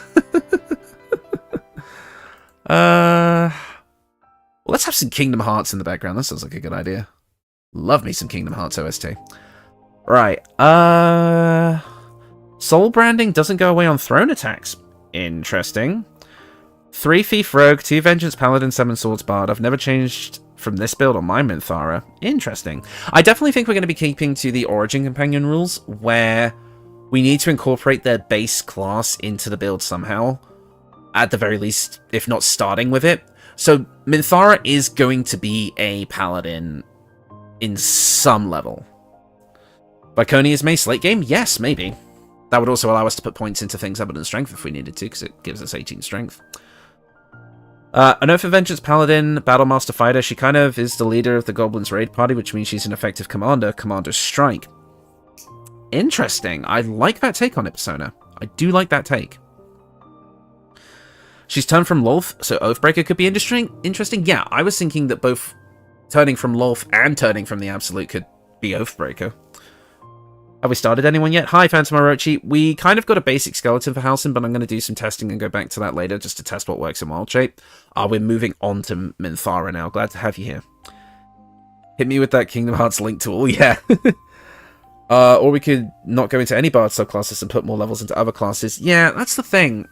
I use Bard so much, and Bard was kind of Will's thing, but then again, I've also used Paladin a bunch on the Origin builds. So it's a bit tricky. I'd have to figure that out. I swear she says her oath is intact, though? Really? Maybe Oath of Vengeance makes more sense then, because she's going to be vengeancing all over those guys. I don't know. Like the Absolute and Gortash and all them. Oathbreaker 7, Battlemaster 5 could work. Yeah. Maybe get that Aura of Hate, put a bit more into the Charisma, get the fighting maneuvers so we have stuff other than just Smite. Kind of like my Dante build in a weird way. Like a mixture of the two. And then have Commander Strike to be able to lead the others in the party. Get the Absolute's brand working on bonus actions and apply that damage to a Smite as well. I actually like that. I like that Battlemaster idea, Voltage. Assassin Rogue. Well, let's open up the classes. Let's have a look at the classes and see what we think. So we're thinking, we know we're going to be doing fight. We know we're going to be doing Paladin in some shape or form. I've heard calls for Fighter. I've heard calls for Bard, and I've heard calls for what was the other one? Fighter, Paladin. I think that was basically it, actually. Fighter, Battlemaster, Paladin, Vengeance, Bard, Valor. How are we working those levels out? What's a joke, sorry? I'm missing so much stuff. Turn her into an Assassin Monk. Maybe. Oh yeah, that was it. That was Rogue, Assassin Rogue. Because what would Assassin give us? It would give us that early kind of... It would give us critical hit stuff. I mean, we could go for things like the Killer's Sweetheart and all that, but I kind of did that with the Lae'zel build, so I'd want to try other stuff. Smites while ensnaring. By having Minty go Ranger, she gets Ensnaring Strike and Cruel Sting, which does 1d6 poison damage on ensnared enemies, and she smites while ensnaring. Okay, I see. Hi, Invincible. Good to have you here. Warlock. Warlock could work. In fact, Goo Warlock could play into the Illithid side of things as well. The thing is this is the interesting thing about Minthara, is compared to Halsin, where we were just really, really restricted, Minthara is... There's just so much you could do, and it would all make sense. Turn her into a wizard because she dislikes them. Do you get the full 4d8 Radiant from the Diva Mace if you use it as an offhand attack? Okay, so the Diva Mace, is that the one where technically you get it through a bug? I'm not even sure if it's obtainable anymore. Let me check. I might be wrong. Diva Mace. Equipped by a Diva, summoned from the planar ally Diva. The weapon is obtainable using a controller by following the same steps that worked on keyboard and mouse before patch 6.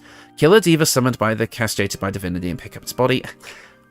All of this is a bug. All of this is exploiting glitches, which I'm not down to do. So I think the Diva Mace is off the table.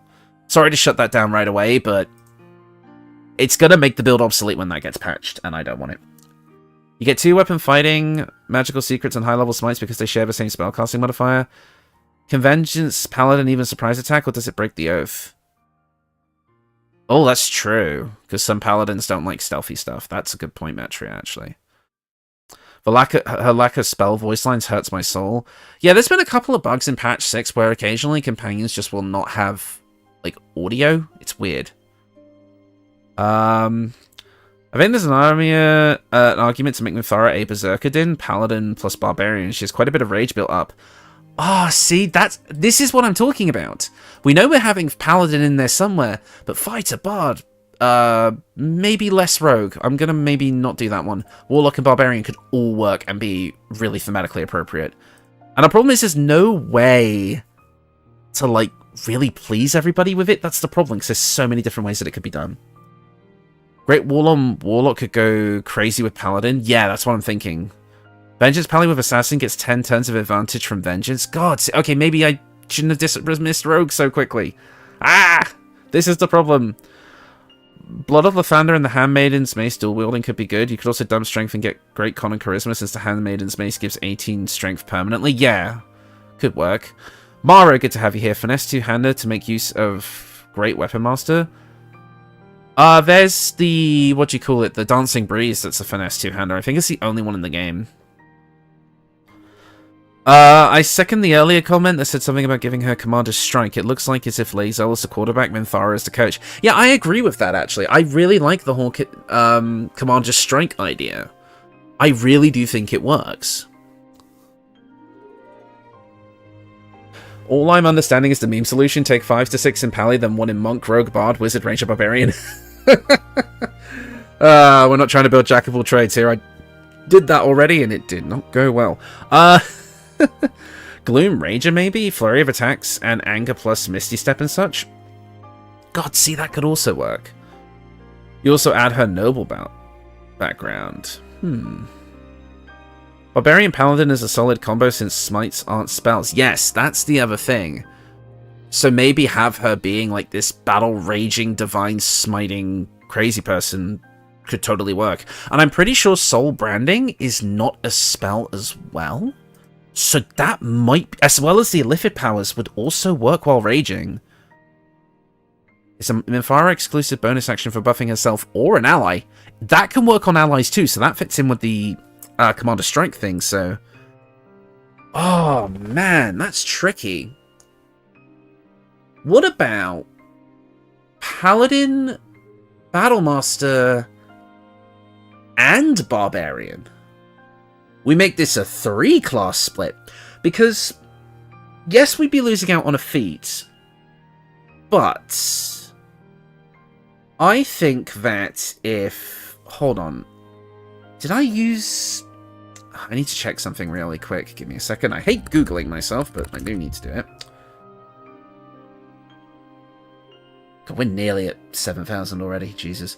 Let's have a quick look. I need to look for my Karlach build. Nope, that's Larlach. I want Karlach. Here we go. No, I don't want to hear myself speaking, thank you. Yeah, so I used Ethel's Boon and the Potion of Everlasting Vigor for Karlach, which I kind of regret in retrospect, but whatever. Otherwise, I would say that maybe we could go for the Barbarian thing. Well, I mean, we still could. But I was just wondering kind of how to build it. Because I was thinking, oh, maybe Minthara could have been experimented on by, I believe her name is Ajab Uldra, who was the person who gives you the Potion of Everlasting Vigor and such like that. But I don't know. Maybe. I was just curious. Yeah, good to have you in the Discord, Orochi. Paladin 6, Fighter 4, Bard 2. Bard would give us like the extra long rest, but it's not long rest, short rest, but that's not really going to do much for us. I'm not into the idea of Bard for Minthara. I don't like it here. I think Bard, I'm not too sure on. I'm really leaning into this Fighter Barbarian Paladin split. Like, just let's use all the big martial fighters together. I don't know why, I just like it. I guess with the Space Gummy, that's getting negated. And plus, but like, that's the only thing is like the stats, because we'd only get 1 feat. Isn't Barb Rage less effective while wearing heavy armor? Well, we don't have to wear heavy armor. We can go up to medium, which would still be good. God, there's so much going back and forth. I will say, making Minty a barb is worth it alone for her rage scream. Yeah, I'm really leaning into the Barbarian idea, at least. But I'm thinking, like, my only issue, like, at the moment is, like, I don't want to kind of double up on extra attack if I can help it. I'd quite like to get as many different unique things in there as we can. Not Bard. No, I don't think Bard. I don't think Bard for Minthara, personally. Making Minthara the most martial of all time, yeah. Extra short rest is an extra value. Yeah, I know, but I just don't... I don't feel Bard for Minthara. I just don't. Personally. Maybe melee Gloomstalker Assassin with enough levels of Paladin. As an original proponent of Bard, Minty, you've sold me on the Commander idea. Yeah, that's the other thing. We already have Will as a Bard, and I kind of made that his thing. So I'd quite like to have other stuff if I can help it. I just discovered the potion in Act 3 that makes you retaliate with a fiery explosion. Yeah, I know the one. Pally 6, Fighter 3, Barb 3. Yeah, that's what I was thinking. I'm just a little bit worried about the ability score stat distribution. Paladin 6, Fighter 4, Barbarian 2 is what I meant, not Bard 2. Oh, sorry, Voltage. We just went on that whole thing. That's not even what you meant. Oh, my apologies, dude. No, I'm wondering... Yeah, so... But, well, let's have a look really quickly, because... At Barbarian.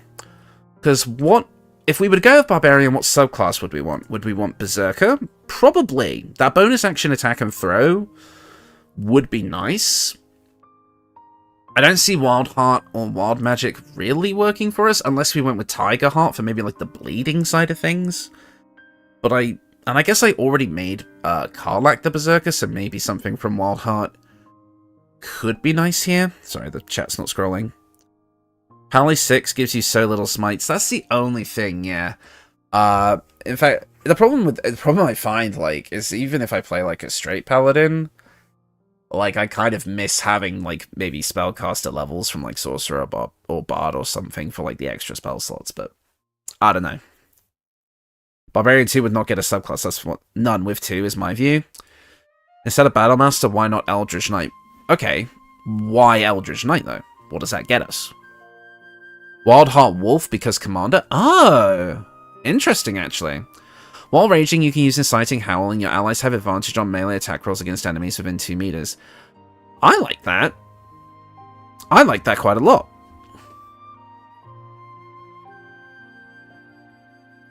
Minthara strikes me as someone who would throw shit while angry. Shield spell, Eldritch Knight equals spell slots. Oh, I suppose. You see, though, this is what I'm talking about when I say there is so much we could do. But the whole reason we were going Fighter was because we wanted the Battle Master maneuvers, specifically Commander Strike. So at that point, is it worth going Fighter over something like, which we wouldn't really be getting anything out of it at that point, that's unique, instead of just going for something with more spell slots, right? That's what I'm trying to get at here. Yeah, and Eldritch Knight is a 1/3 caster, so...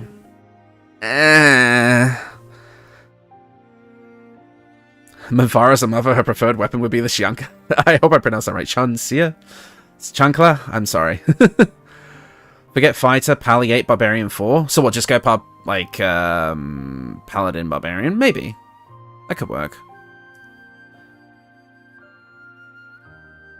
Should we look for synergies with Oathbreaker, or are we 100% Vengeance? I'm leaning more towards Vengeance, MTR, just because I feel like it works better, because people have pointed out, and I remember it now from my own interactions, Minthara does strictly say that her oath remains intact, and I think she starts as an Oath of Vengeance anyway, and it makes sense for her character arc where she's trying to get revenge on all the people who wronged her while she was under the control of the Absolute.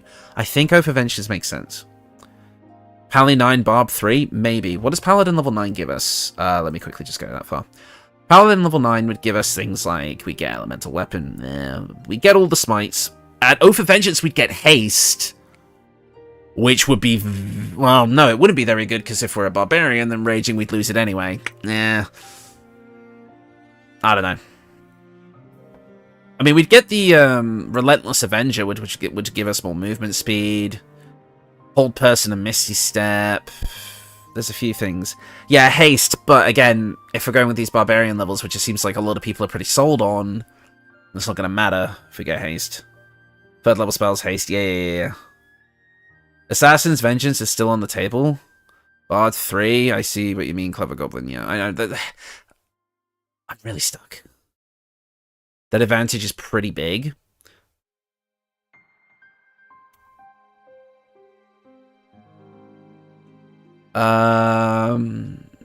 Maybe Assassin Rogue would work. I feel like if we're sticking with Oath of Vengeance Paladin, it's not as important to go to like the higher levels to try and get all the auras, because our level 7 feature only gives us more movement speed, which, do we really need that? Especially when we're a Barbarian, who already gets more movement speed. I don't know. Maybe instead of the fighter levels, we go Barbarian Rogue. 3-3 split on each to then get the assassin features for the advantage, for the more crits, and Wildheart Wolf getting the advantage with allies. I don't know, see, this is where I'm really... I thought concentration didn't break during rage. It does. As soon as you rage, you lose concentration on spells and the ability to cast spells. Unfortunately. Eclipse, nice to have you here, by the way. And Joshua as well. Assassin Rogue, and you could do a Dexedin. Yeah, but only if we're using finesse weapons, which I don't know if Minthara would. I mean, probably. No reason to really say yes or no to that. Absolute Branding also buffs movement. That's true. We're going to be a very fast character anyway. The ASIs are important. I do agree. And this is where I'm a bit stuck, because I feel like there's a lot of things we want to get on this build, and we can't have them all, so we have to pick and choose. Only second level smarts for smites, though, that way? Yeah, that's the problem. 7 Oath of Vengeance, 5 War Cleric, or 2 Oathbreaker, 10 Necromancy Wizard. I've recommended that to someone before who wanted to make a Necromancy Paladin to go to 10, but I don't know for this build. I'm not sure exactly. She's not really much of a spellcaster, and Minthara hates wizards, so I don't know about this for that. Should be accurate how she's used half the player base. Vengeance 5, Barbarian 7 for Feral Instinct and Fast Movement, basically free alert. True. I don't see Minthara using spells. She seems more of a melee. Yeah, I kind of agree on that. Any spells, in quotations, I think we'd get would be the illicit powers, which I definitely think are still on the table for this build, because she already has them when you get her anyway. My voice is going a bit weird. Excuse me 1 second. That's better. You already have a perfect build for her, the Dancer of Illustrate. For Minthara, I'm not 100% sure. Probably the Spider of Lolth would be a bit closer if you didn't really care about the levels. Can you smite by throwing weapons? Nope. Unfortunately not. I have tried. If you improve Divine Smite works with it, I think, but not regular Divine Smite. Scimitar and Rapier are drow racial proficiency, so I feel like that could easily make sense. That's a good point, Joshua, actually. I didn't think of that. Good point. Or Josh, I should say. Perhaps Joshua is a bit too formal. She can't completely do Illustrate, Lolth's one, yeah. Maybe Warlock, Pact to the Great One, gets crits because of fear and extra attack. Could also be flavoured as the Emperor being her patron. I actually kind of like that idea, Clever Goblin. That's a nice little bit of reflavouring. Bandera smites... Oh, things are scrolling by too quick. Bandera smites only work on melee attacks. Right. 3 Battlemaster, 3 Thief, 6 Vengeance. You'll find that your bonus action economy is eaten up by Soul Branding plus Commander Strike. Yeah, that's true. Perhaps Thief would work just to get us more... Because then if we have Thief, we can constantly cycle in Soul Branding without having to spend too much. That does make sense. She uses spells quite effectively when fighting her in the Shattered Temple. Yeah, I guess. Thief Deep Stip, so I can cast Soul Branding on her and another companion. Minthara is completely against Lolth. The whole reason she went into the Absolute is because she rejected Lolth. Really? Okay. I like that, Benjamin. Alternatively, BM6, 3 Thief, 3 Vengeance. I guess Battlemaster 6 would give us the extra feats. And if we're staying with Vengeance Paladin, there's not that much of a reason, because I was thinking of extra attack, but we'd still get the main things here, which would be Abjure Enemy and Vow of Enmity, but then spell slots are the problem. We're not getting any spell slots, so Smite becomes next to useless. Well, not next to useless, but it becomes much more underpowered compared to usual. She isn't a thief, however. Yeah, but you can hand-wave that. That's just mechanic stuff. Is Soul Branding once per? Yes, I think actually now that you have said that, I think Soul Branding is once per turn. Or is it not? There's actually nothing here that says it is. Interesting. Oh my god, we're going to be stuck on this all day. Coffee Lock Vengeance. Pally 6 gives the protection aura. That's also true. Just joined the Discord. Can't wait to share my builds. Oh, nice, Mine. Glad to have you there. Exactly, lol, just hand wave it. Yeah, that's what I think. Sometimes you just have to hand wave the small stuff. No, she's not a thief, but she can take the thief subclass for an extra bonus action because it makes her a more effective martial fighter. It's not once per turn. If you have the BA economy, you can keep using it. Awesome. Yeah, exactly, Brian. That's exactly what I'm thinking. I'm still saying Vengeance 5, Wild Heart 7. Soul Branding lasts for 3 turns but goes away after an attack. Yeah. But with the 2 bonus actions, we could keep reapplying it. 3 Warlock, avoiding Eldritch Blast, as she wouldn't use that magic shit. 9 Paladin, 3 Warlock, or a 5-7 split to get extra attack. Yeah, because you could get the 3 attacks that way, but obviously that doesn't work in Honor Mode. But I don't take Honor Mode into consideration too much with builds, just because it is an entirely different beast. Dearly Beloved is good music. Yes, love Kingdom Hearts stuff. Hoping it doesn't get me copyright struck, but it shouldn't. It shouldn't. It's a video game song. Maybe I'll just... Yeah, I'm sure it'll... Yeah, it'll be fine. It'll be fine. It's been playing long enough anyway that ship's probably sailed. I like the 5 Venge, 7 Assassin. I guess... Wait. Does Sneak Attack and... Can the Sneak Attack and Divine Smite happen at the same time? Like, if you have advantage to hit, can you get... And you go for a Divine Smite, will it apply Sneak Attack damage as well? Because we could just make this fucking Nova. Yes. Oh, okay. Interesting. But then again, we're still not getting a lot of spell slots to make Divine Smite consistent again.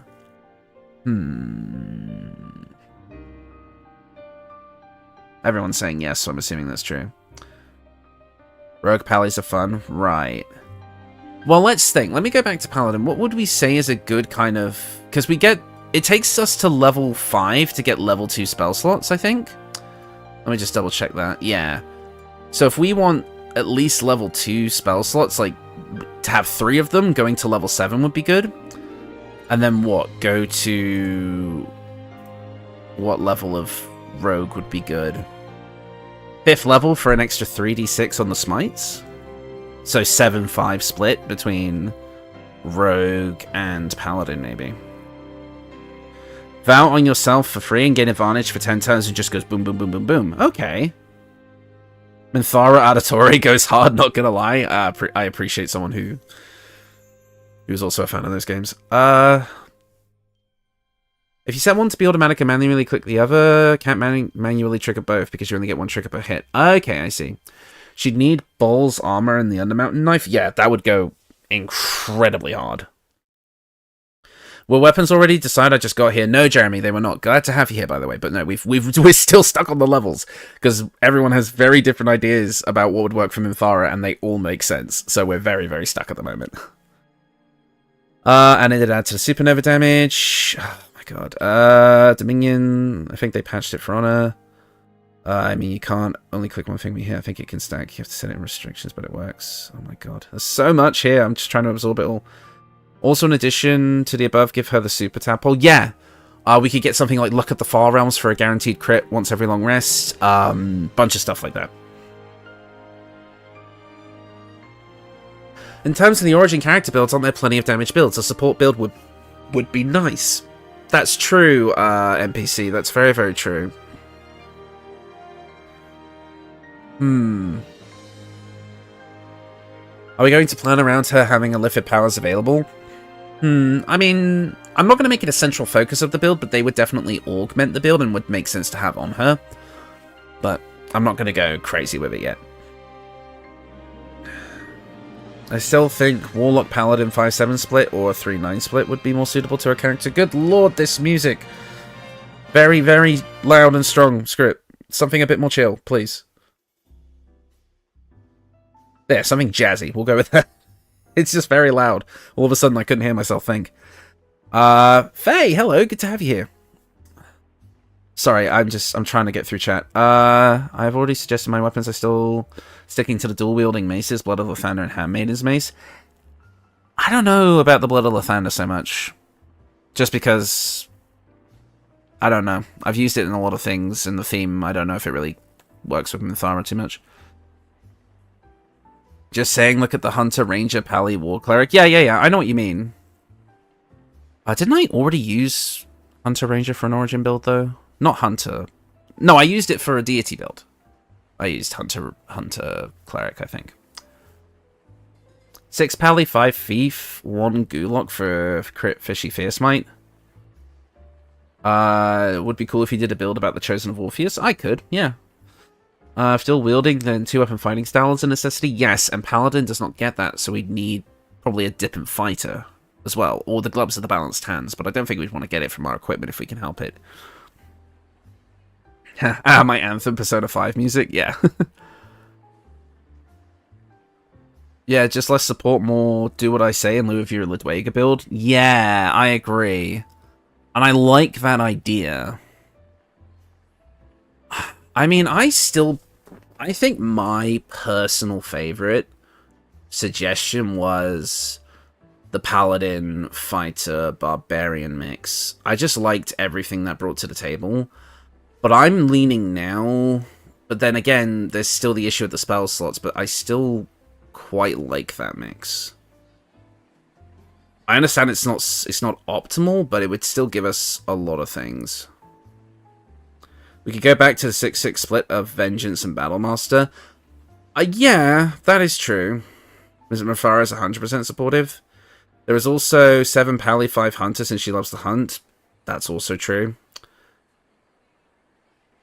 One of the things we can look for when building Minthara is her soul branding ability. Yeah, we have looked at it, and we've considered it for a few reasons. P45 and near music are my go-to. Yeah, me too. That or just the lo-fi stream. Barbarian getting to throw shit could be funny. Now I'm in favor of Paladin Barbarian Fighter. Yeah. Does Commander Strikes trigger sneak attacks in Baldur's Gate 3? I would imagine so, because it's a weapon attack. And if you have the sneak attacks set to a reaction, yeah, I would imagine they can. Yeah. For the other character, of course. Dual wield Form Blades, Poisonous Gloves, Derivation Cloak, Brood, Mother's Revenge, and the Arcane Synergy Circle. It goes hard if you're sticking with her dual wielding. That's the thing. Are we dual wielding, or are we like 2-weapon, or are we like great weapon fighting, or what are we doing here?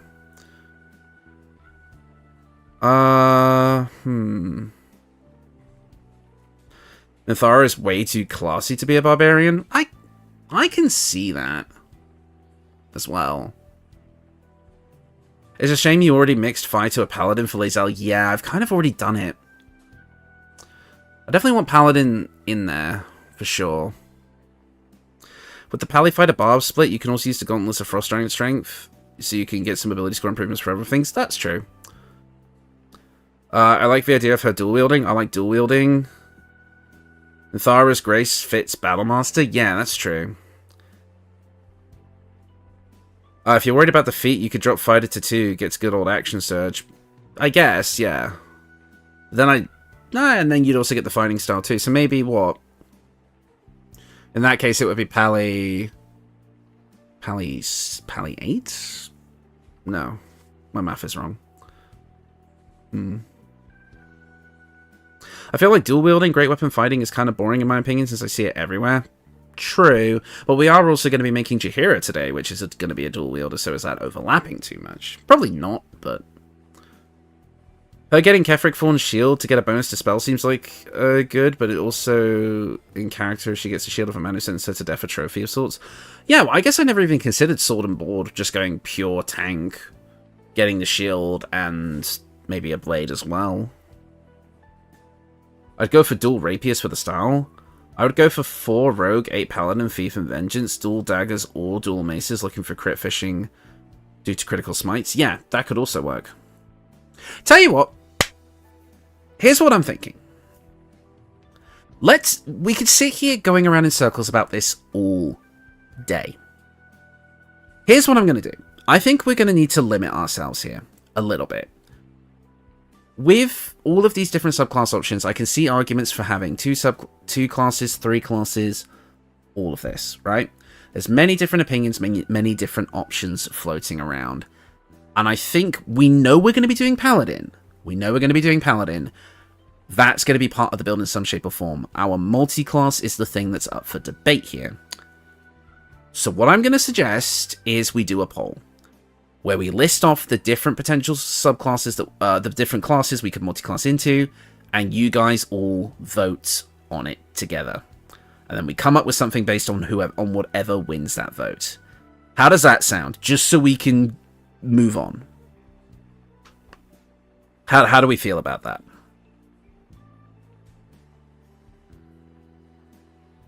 Oh, geez, that's an interesting quote. Let me just scroll back up because I feel like I missed some things. Rapier can sneak attack. Yep, that's true. Make her a tank with high AC. Paladin definitely screams. Oh no, I foresee tiebreaker. Sounds like a mess, but let's go. Sounds good. Maybe do a poll for fighting style too. Yeah, I could do that as well. Sure, sounds brilliant. I'm down. Love that idea. Right. Okay, let me set up a straw poll for everyone real quick. So, we know we're going to have Paladin, so it's just, what are the multi-classing into? So our first option is Fighter in some shape or form. Rogue was another one. I almost did the classic mistake of saying Rouge. Barbarian was another one. Warlock. Bard was something someone else suggested. I'll put that on there as well. And what was the final one that we were all considering? 1 second, guys. Let me just make sure. I've got everything here. So we talked about Barbarian. We talked about Bard. We talked about Fighter. Okay, Ranger was the other one I was thinking of. So a lot of people are saying Ranger. Yeah, and funnily enough, nobody said Sorcerer, and I 100% agree. I do find that quite funny. So yeah, we'll just say Fighter, Rogue, Barbarian, Warlock, Bard, and Ranger, and whichever one wins, we'll make something based around that. I don't think I've missed anything, so we're gonna go with this, okay? Love the keyboard sounds too. Yeah, I hope it doesn't sound too bad on stream, because I actually have a boom arm now, so my mic isn't on my desk. Let's see, so let's go with this for now. You could do what you did for Shadowheart, a branching path of sort. Commander Minthara with Wild Heart Barbarian Master, or Motor Hobo Minthara with Rogue Ranger stuff. Yeah, I guess like an evil run, good run, but then I could technically do that for any character, so... And to be honest, it does create a lot more work for me, so let's just go with the one idea for now. Create poll. Right, here we go. Let us show results. Let's share it. I'm not going to pin it. I'll just copy and paste it in the chat a couple of times, because we already have the Discord link pinged, and I don't want to mess with it. There you go. It's out. It's out into the world. Yeah, what I'll do is, if we have like a tiebreaker, I'll do a tiebreaker. I get what you're saying, Goblin. Alright, we've got some votes. Yeah, the keyboard is very nice sounding. That's actually the sounds that Opera GX makes. It's not my physical keyboard. I'll just have it ready to copy and paste in case people miss the link, but I doubt that'll happen.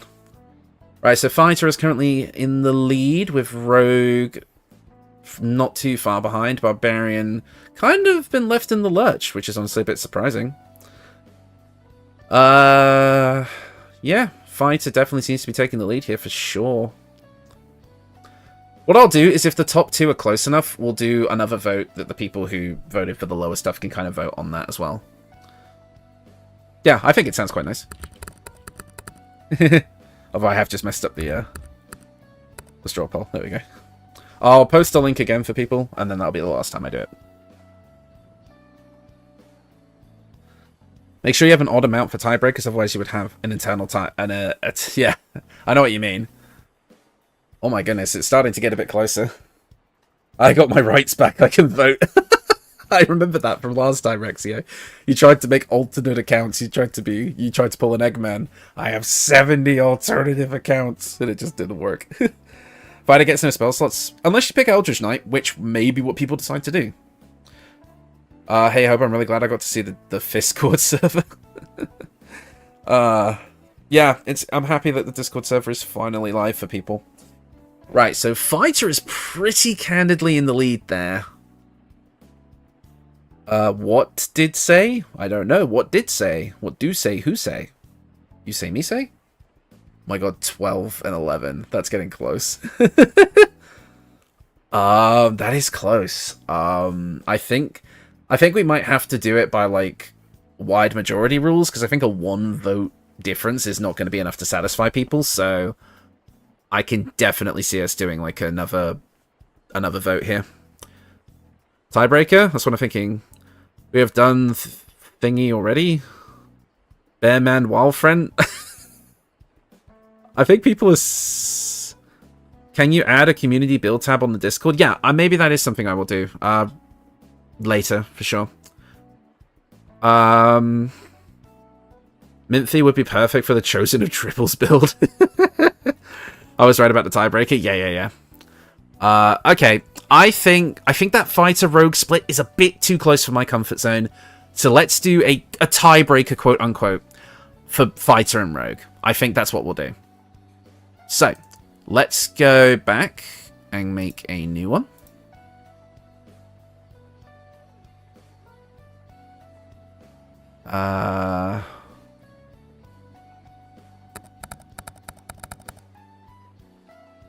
Neither rogue nor fighter gets the spell slots unless you go with Arcane Trickster or Eldritch Knight, then we technically do.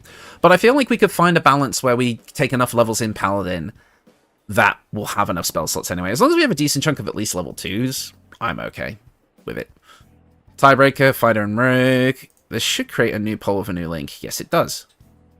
Right, new poll in the chat. Go, go, go. Let's go to the live results.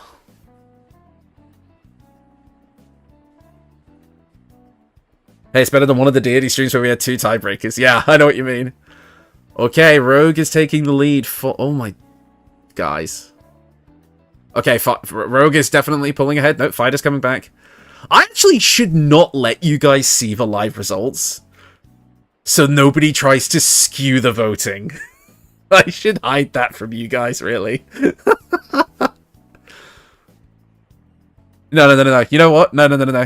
You guys don't get to see it. Is it? No, it's not on the stream. You guys don't get to see it now. You guys don't get to try and skew the votes. I'm a genius.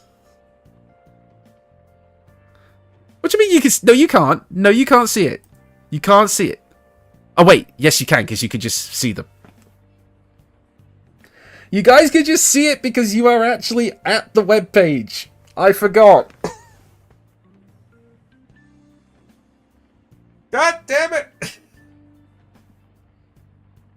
Well, I guess that was a pointless exercise. Hang on. Can I put it back in the... There we go. You guys can see the results because you're actually voting on the bloody poll. I'm so dumb. Oh my god. Okay. It looks like Rogue is the winner, though. We have 70 alternative votes. It looks like Rogue might be the winner, and I can understand why. Because I see what people were going for with that. Hold on, chat's frozen. There we go. I love democracy. We can't vote twice, so it's not pointless. That's true, I guess, but... Yeah, looks like Rogue is the winner. It's still a really close vote. Unless there are people who have the stream on in the background who haven't voted yet, that need to just quickly tab into this little tab here and vote very quickly. I doubt it, though. It looks like Rogue is the winner. Are we still doing the soul branding thing? Yeah, well, soul branding will just be a part of the build anyway. It's not like we can take it off. Imagine crit smites and crit sneak attack. Rogue is fine. Yeah. Let me tell you about a little something called a VPN. Cool beans. Okay, voting is now closed. We are doing a Paladin Rogue multi-class. Hey, I haven't used Minthara yet. I mean, yeah. She's good. Trust me. And now that you can get her on a good playthrough, absolutely worth it in my opinion. I have her alongside her. It's actually really funny. I was talking to Red, the person I've streamed with a few times. You might remember them from the channel. I was speaking to her before. If you have Minthara and Halsin in the same playthrough, they like have to like share a tent for like a small portion of Act 2, and it's really funny because they're like roommates, but of course one tried to kill the other and vice versa, so it's like really awkward. It's just a funny little bug that currently exists. They need to make an extra tent in the camp to accommodate the extra party members, but they just haven't yet. Otherwise Minthara literally for the rest of the game, like Act 2 and Act 3 onwards, just kicks Halsin out of the tent and he's just forced to stand in like a random spot somewhere. It's really funny. She just eventually they start off as roommates and then she gets tired of him, kicks him out, and he's just forced to be outside. Now Halsin just doesn't have a tent. I know, it's so lame. They need to do something for him. Give my boy a home. Rent is expensive, so they share. Right, so let's quickly get back into it. So Paladin and Rogue. So we kind of already decided that Oath of Vengeance is what we're going to go for. So now we need to decide how many levels of Paladin and how many levels of Rogue we're taking. I can see us personally going for a 5-7 split, putting the 7 into Rogue for the 4d6 sneak attacks. And we'd also get things like evasion, uncanny dodge. The big question is the subclass. I mean, Halsin could turn into a bear and sleep on the ground. Yeah, but that's not the point. He's a dude. Oh my god, imagine they built like a gigantic bear-sized doghouse and that was his bloody tent in camp. I just suggested that as you said it, lol. Oh, sorry. They pay to have tent rent. I like that, tent rent. Halsin without conversation is the best roommate, though. Oh, yeah. But let's remember, Halsin likes sharing. Definitely 5-7. Make her an Oathbreaker for Aura of Hate. Well, we kind of decided Oath of Vengeance, though, because it makes more sense for her, and she literally says she doesn't break her oath, like, in the game. It's, like, straight up, like, said by Minthara that she does not break her oath, and that she still has it intact, and that her oath is to take revenge on the Absolute and all the people who wronged her. I feel like Oath of Vengeance is 100% locked in my opinion. I know some people are saying Oathbreaker, but really not feeling... I feel like it clashes a little bit with Minthara's actual story. Just a bit. 9 Vengeance for haste. True, we're not getting the barbarian stuff anymore, so the haste would be nice. But then we're losing sneak attack damage, and at that point, why are we here? I think haste, in this case, is less valuable than maybe something like Assassin mixed with Vow of Enmity with the high sneak attack damage on top of, on top of the smite power. Thief and use gloves of the balanced hands. I mean, yeah, but that's if we're dual wielding, which I'm not entirely sure. Oh yeah, that's the thing we were going to do a second poll. Hang on. And this is important, this one. Which fighting style? Ah, see? We can go for 2 weapon fighting, which is dual wielding. We can go with great weapon fighting, which is two-handing. Or we can go for protection. And this isn't like the literal fighting style. This is like sword. This is just me using D&D terms because it's fun. Right, so we have 3 options here. Dual wielding, which is 2 weapon fighting. Great weapon fighting, which is a 2-handed weapon. Or protection, which is the sword and shield. Alright. Ready, set, go. We're doing this again. We're doing another poll, ladies and gentlemen. Somebody, like, people are saying that they know dual wield will win, but let's just humor me for a minute. I want to give the people a voice. I want to make sure everyone gets their chance. I know Paladin... that's the thing. Paladin does not get 2 weapon fighting, so we may need to fit a level 1 fighter dip in there somewhere. That's the only thing. Everyone's saying it, but...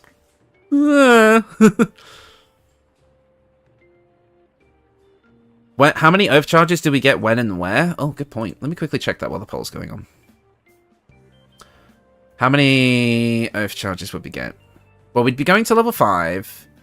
I think you only get the other channel When do you get the other channel divinity? We only get one anyway, don't we?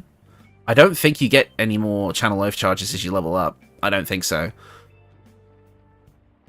Unless I'm very heavily mistaken. No, you only get more lay on hands charges. You only ever have one channel oath charge. Yeah. Holy shit. Okay, well, that's 2-weapon fighting. Paladin 7, Rogue 4, Fighter 1. Why not just be a Fighter 6 then? What?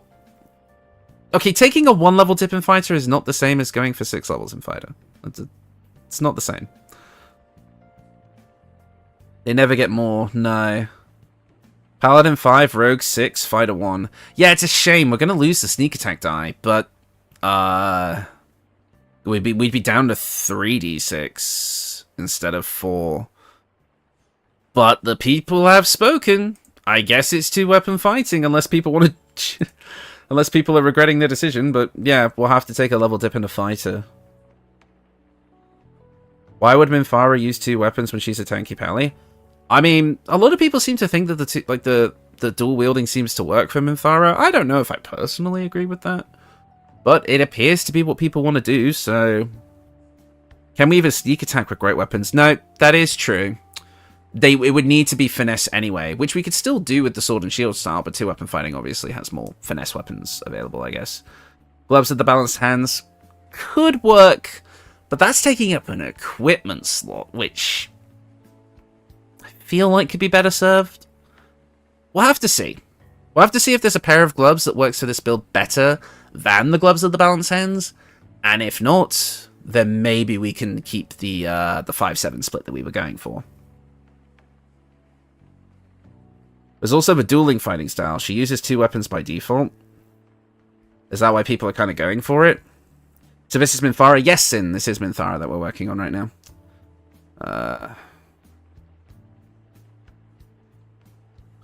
Dual wielding finesse weapons is kind of brutal, but yet suits her. Yeah, I can see it.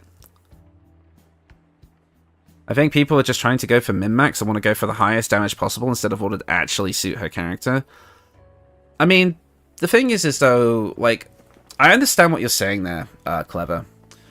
But there is a point where, and this is where I always have a bit of a debate with myself internally, is that both power building and roleplay can coexist. They don't have to exist in spite of each other. And the thing is with Minthara is, like, her whole deal is that she is this very angry, you know, but still elegant person. Like, she wants revenge and has questionable methods in a lot of the things she does, but she still cares for like our character and the rest of the party. So it's like there's a lot of nuance there, and I feel like the idea of going for someone who wants to get revenge by doing the biggest possible hit does kind of make sense, but at the same time, I don't know, it's weird. I can't really say it. I don't know if it makes sense. If 2-weapon fighting, then Thief feels necessary. Also, she wears light armor. She's not really a tanky paladin when you meet her. That's true as well. Deep down, Minthara could be a munchkin. They get martial weapons you can min-max within a concept. Yeah, the problem here is our concept is vague. Yes, and I agree with that. You can do Finesse Great Weapon with Larunthian's Wrath, Falaluv, and the Dancing Breeze. That's true. At least if she goes for 2-weapon fighting, we can make use of the dual crossbows Drow naturally have. That's also true. She wants to one-tap. Yeah. Let's, well, the people have spoken. 2-weapon fighting is what we're going for. Why not, instead of sneaking Paladin, we start thinking Smitey Rogue? Yeah, sometimes it's just a change in perspective. One build I'm going to be doing for D&D, which I'm really looking forward to doing, is Swashbuckler mixed with Paladin. I'm going to enjoy that one. Thief for second attack and soul branding, or 2 soul brandings. Yeah, that could also work. So maybe... Yeah, Brian, that's a really good build, actually. Swashbuckler Paladin, yeah. I'm going to be doing one of those for a D&D build soon, because they're, like, both kind of use charisma, so I wanted to give it a try. That's the freedom I get now with that sort of video. I hope you guys like Monday's video. I think it's going to be okay. Dual wielding gives more of a chance to give us sneak and assassinate. Yeah. So perhaps we can go with the dual... I think dual wielding will work. It's just... We'll have to decide what we actually want to dual wield. I love Swashbuckler Warlock. Palabuckler. Anyways, so now we have to decide, right? Thief, Assassin, or Arcane Trickster as a subclass. I feel like nobody really cares about Arcane Trickster. The only thing it would get us is the spell slots. Assassin would be good for the guaranteed critical hits against surprise creatures. But then Thief would give us the second bonus action, which we could use for soul branding and dual-wielding weapon attacks. Okay, I'm seeing a couple of Thieves. Hi, Rob. Good to see you. Oh, you didn't get a notification yet. YouTube's useless for that sort of thing. You have to click like 5 different things just to get told when things are happening. I think Assassin would be the best choice for initiative. Rapier's Thief. Assassin for the crits. God damn it. Maybe it's because I love doing polls. I'm just seeing a lot of... I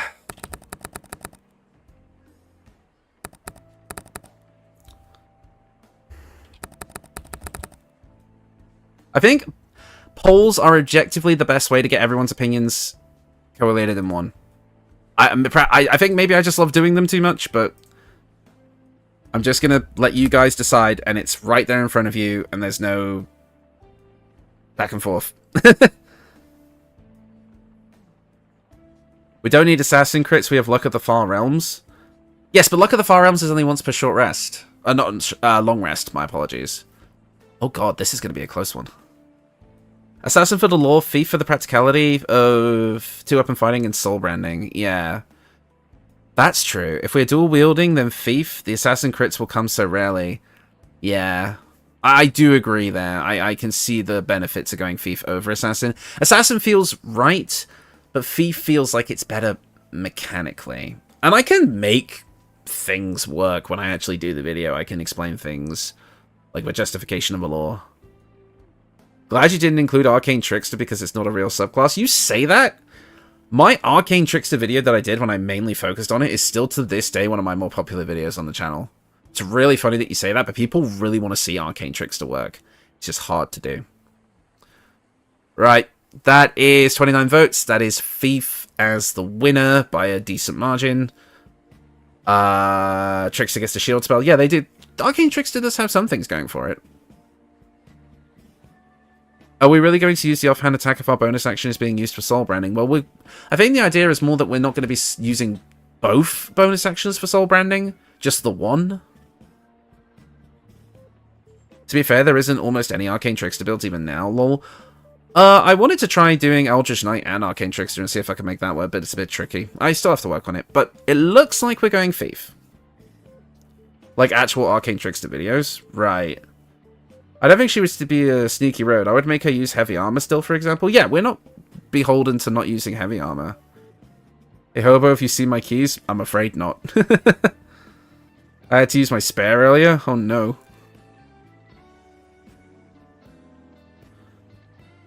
So why two-handed fighting? No, we use it with two-weapon fighting. Not two-handed fighting. We're using two-weapon fighting, which is dual-wielding. Arcane Trickster is great for like an alchemist build of some kind. Permanent mage hand to throw shit.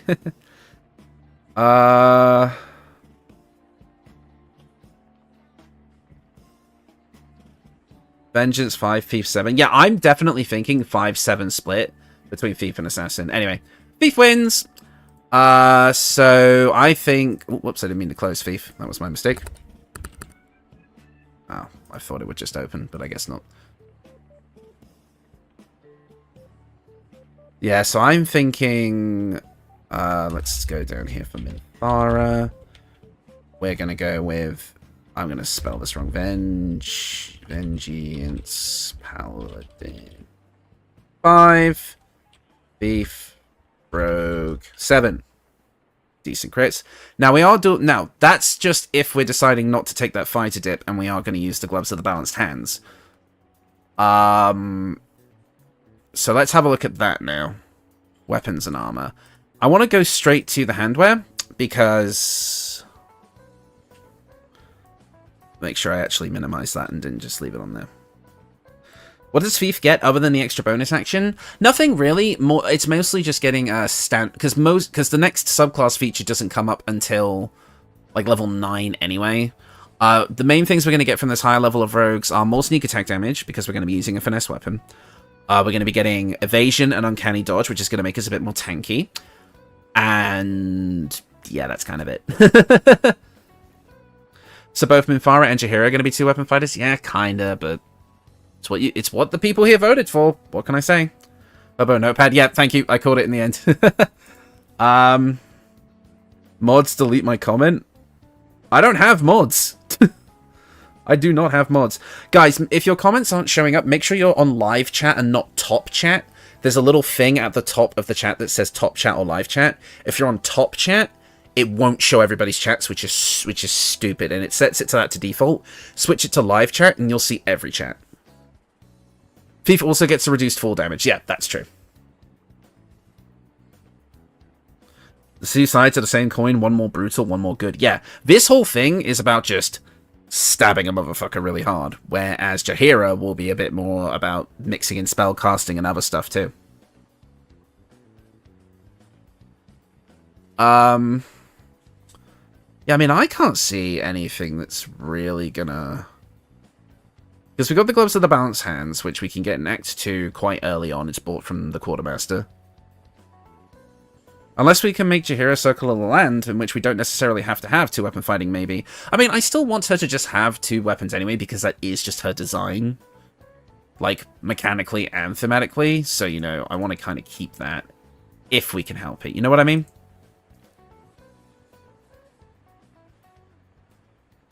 To consolidate, we suggested Paladin, Fighter, Thief, Assassin, Berserker, Wildheart, Eldritch Knight, Bard, Battlemaster, Rager, and War Cleric for 1 character.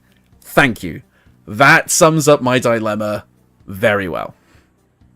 Are the weapons already decided? No, not yet. I'm just looking at the gloves really quickly because I just want to make sure that there's nothing here that immediately stands out to me other than the Gloves of the Balanced Hands, so we don't have to take a 1-level Dipper Fighter.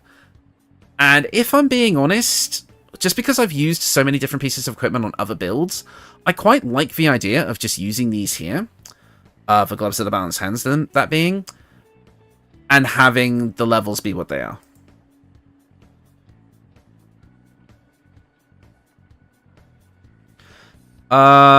If I recall correctly, there was a video where Hobo found Circle of the Land kind of interesting, but because of the nature of the OC, he didn't explore that further. Which video was that? I apologize. I've made over 100 of these things at this point. It's my mind is a bit all over the place as far as that's concerned. Hello guys, lovely to hear from you. Hi Vlad, good to have you here, mate.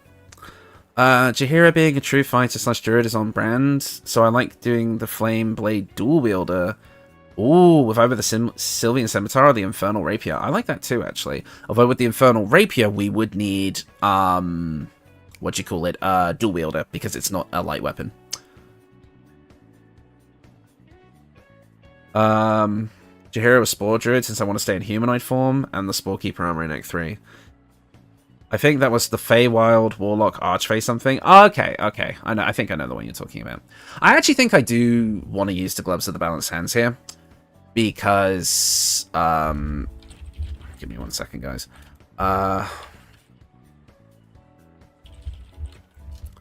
Because I just feel like it's going to let us keep the levels in a nice space. So I'm going to go with it. I don't think we need the Fighter Dip. I think we're just going to keep the Gloves of the Balanced Hands. Right, let's go on to weapons now. We need finesse weapons if we're going to make this work. So we have access to rapiers, if we decide to maybe use dual wielder, which I don't know if we will. Scimitars, short swords, daggers. There's also Larynthian's Wrath and Falaraluf, but I'm going to skip those, because obviously I've used them recently, and I don't care for them on this build. And obviously we're not going to touch the Dancing Breeze, because we're dual wielding. So, this is what we have to work with. Rapiers, scimitars, short swords, and daggers. What are we thinking? Voice of the Wilds was the Land Druid. Land Druid Lawbard, thank you. Yes, that's the one. Cruel Sting is a must. Is Cruel Sting a rapier, or Is that a scimitar? Let's have a look. Am I crazy? Cruel Sting. Undermountain King. Yeah, I'm seeing a few things. Yeah, Knife of the Undermountain King was obviously be good because it reduces our critical hit range, which would be really nice. I use that one quite a lot, though. Which one's the Cruel Sting again? Can somebody... Oh, notepad's up. Whoops, sorry. Thank you.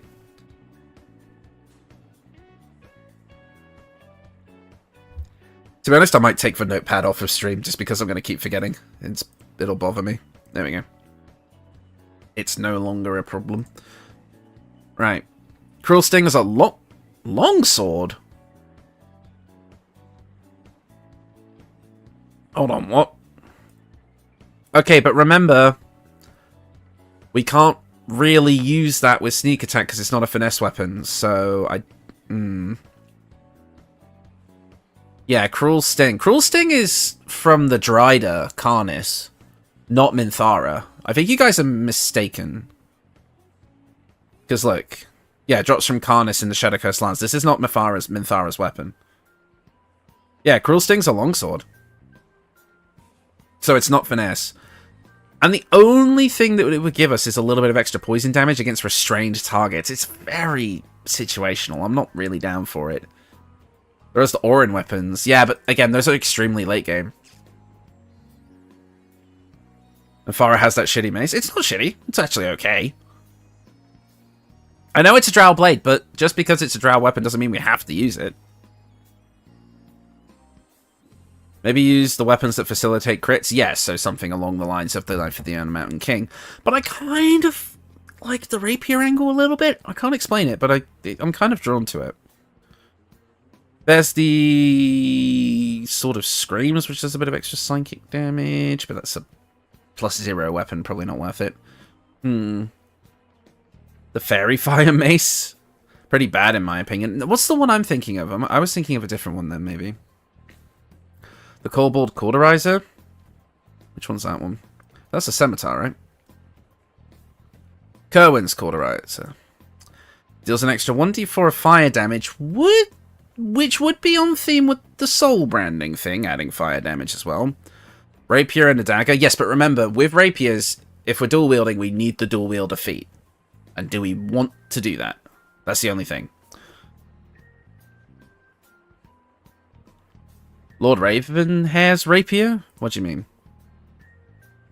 I mean, there's the Infernal Rapier if you're talking about Will, but... Nah, I'm not going to do that because I use that for the Will build. Wouldn't Rapier be too much of an overlap with Will? Yeah, that's kind of what I'm thinking, actually. Yeah, Rapier isn't light, though. We need dual wielder. Yeah, that's what I've been saying. I'm leaning away from Rapier because it seems like it would be a bit of extra effort to get at the same time as needing the extra feat. And Rapier's a kind of more Will's thing, at least from my Origin builds. So I'm kind of leaning away from Rapier. Everyone's talking about Cruel Sting, but I'm not sold on it because it's a longsword, it's not finesse, it's not going to work with our playstyle, guys. Okay?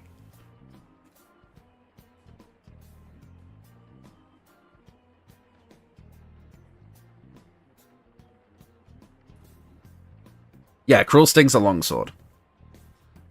The short sword dagger? So what, you mean the Knife of the Undermountain King? Yeah, I could see that working as like a way to facilitate crits.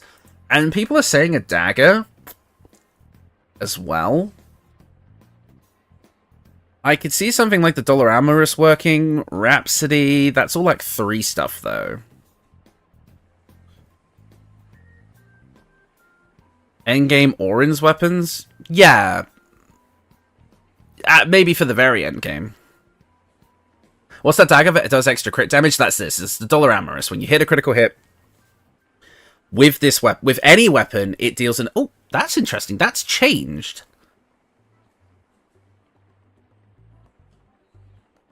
Hold on. Dollar Amorous, passive feature. Dollar Amorous is a passive feature that does extra damage when you make a critical hit.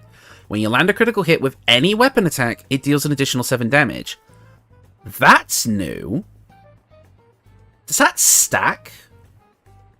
Because we could have the Vicious Shortbow on as well. The only thing is, though, the only way we'd get that is if we become an Assassin of Ball, which means you'd have to play as a Dark Urge, which I'm not. I don't want to be too restrictive. Knife of the Adamantine King is used in the Astarion Origin build. Right. Maybe not that one, then. Because I'm trying to keep it as diverse as I can. You can suggest the Orin weapons, but not for the build, per se. Yeah, that makes sense. What about the blade we could get at Elik? You're thinking of the Knife of the Undermountain King. You don't have to be a Dirge to be a Ballless Assassin? Oh, do you not? Why did I think you did? That's so weird. No, you're 100% right as well. I don't know. I just associate Dirge with Ball. I didn't even really think. But if you get the short bow, you give up on the dual crossbows. Drow naturally get. That's also true. Justicia's Scimitar can blind, giving more advantage. That's true. You attack with advantage. When you attack with advantage, which we could get from Oath of Enmity, you have a chance to blind your target. Shadow Soaked Blow. Strike an enemy, adding your proficiency bonus to the damage. Moreover, if this attack hits, it deals an additional 1d8 psychic damage. This attack doesn't break concealment. Quite like that. That might be something. Piercing weapons combo well with your Dirge build due to the Ballless set. Yeah. Already over 2 hours, lol? Yeah, I know. We're only on Minthara. I greatly underestimated how long this was going to take. Yeah, I know. The problem is like any build I make, if I don't suggest a Darkfire Shortbow, if I'm not already suggesting a ranged weapon, then it's kind of just a weaker build. That's the problem. Yeah. I quite like the Justicia Scimitar. I feel like it kind of works for this. And I'm down for the Doloramorous, because the Doloramorous Dagger, when you land a critical hit with any weapon attack, it deals 7 damage. Does that stack, though? I'll have to test if this effect stacks with itself from different sources, because if that's the case, that's an additional 14 damage per crit. Or she could have the Deadeye Shortbow. Did I use that one in an Origin build already? I can't remember. Peloson Blade later. Hi, JP. Back. Glad to have you back. Definitely a fan. Yeah, I agree. I think the Justicia Scimitar is locked in. 100%. I think it works really nicely here. And it's an Act 2 option, which is nice. Short swords. There's the life stealing one.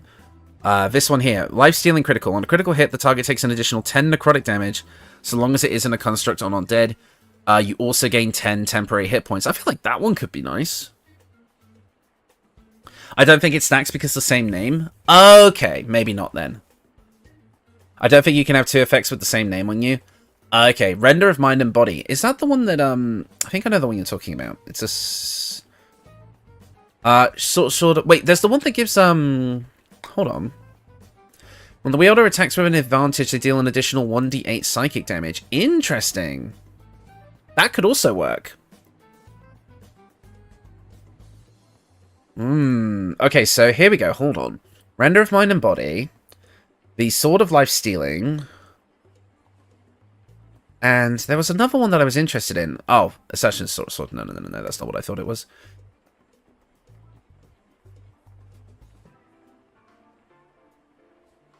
Ambusher. Gain a +1 bonus to initiative rolls and advantage on perception checks.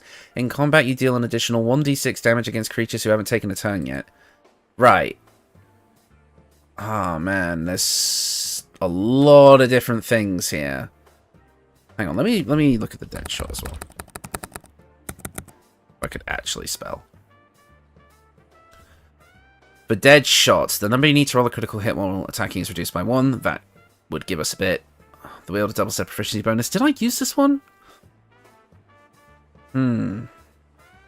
Right, so here's the thing. I think we've got Justicia Scimitar locked in. And I think we're between the Render of Mind and Body, the Sword of Life Stealing, the Ambusher, the Doloramorous, and I'll throw the Deadshot as a ranged weapon, just as an option to bring up during the thingy. Random idea, the medical weapons that Silent Hill nurses use. To be honest, I need to do a build with, like, the Doctor Tool weapons. I just haven't got around to it yet. It was going to be a Halloween build originally, but I couldn't find a concept that I liked. Yeah, that's one. Yeah, psychic damage is pretty on brand with the Illithid stuff. That is true. So I'm actually thinking it's between the Render of Mind and Body and the Ambusher. The Ambusher would give us better initiative rolls, which we like, as well as necrotic damage, but the Render of Mind and Body would give us psychic damage as well. I think the extra damage there at Pole. Oh no, people would suggest. Okay. I think yes, sure. If people are actually asking me for one now, straw poll. Hold on. Necrotic is resisted quite often. That is a good point. Which weapon? I could spell. Render. Render Mind and Body. Ambusher. I can actually spell. And the dollar. Roots. Your channel gives me another reason to love Halloween. I'm very happy with any of the choices I'll stay for this poll. Yeah, I really enjoyed doing the Halloween builds. I think for this year, though, now that I'm more into the streaming side of things, I would love to do some horror game streams, because I'm really terrified of horror games, and I think it would be extremely funny. So I think like a couple of weeks of horror game streams could be really fun in October. Anyway, poll the stream. Hey, I like it because it... Oh my god, that's quite interesting to immediately have 3. Wow, Render of Mind and Body pushing straight ahead. How exactly does Ambusher work? It's the not taking a turn yet, refreshed every round. No, I don't think so. It's it's if you attack before they ever take a turn. It's not refreshed every round, I don't think. Wow, Render of Mind and Body is probably taking this one. Yeah, we got... For those of you who are just listening audio-wise, we do have another poll going on for the choice of weapon. I made a slash in Movie Villa Dirge due to that Halloween build video you made. It was fun. Yeah, I really enjoyed making that one. It's weird going back to that time, because I think that was the same time when I was uploading every day, right? Because it wasn't until 3,000 subscribers that I changed the upload schedule to not be a new video every day. So... Jason Voorhees Dirge? Yeah, that's what my slasher build from October was. Finally a clear-cut poll. Looking like it. Definitely looking like it, for sure.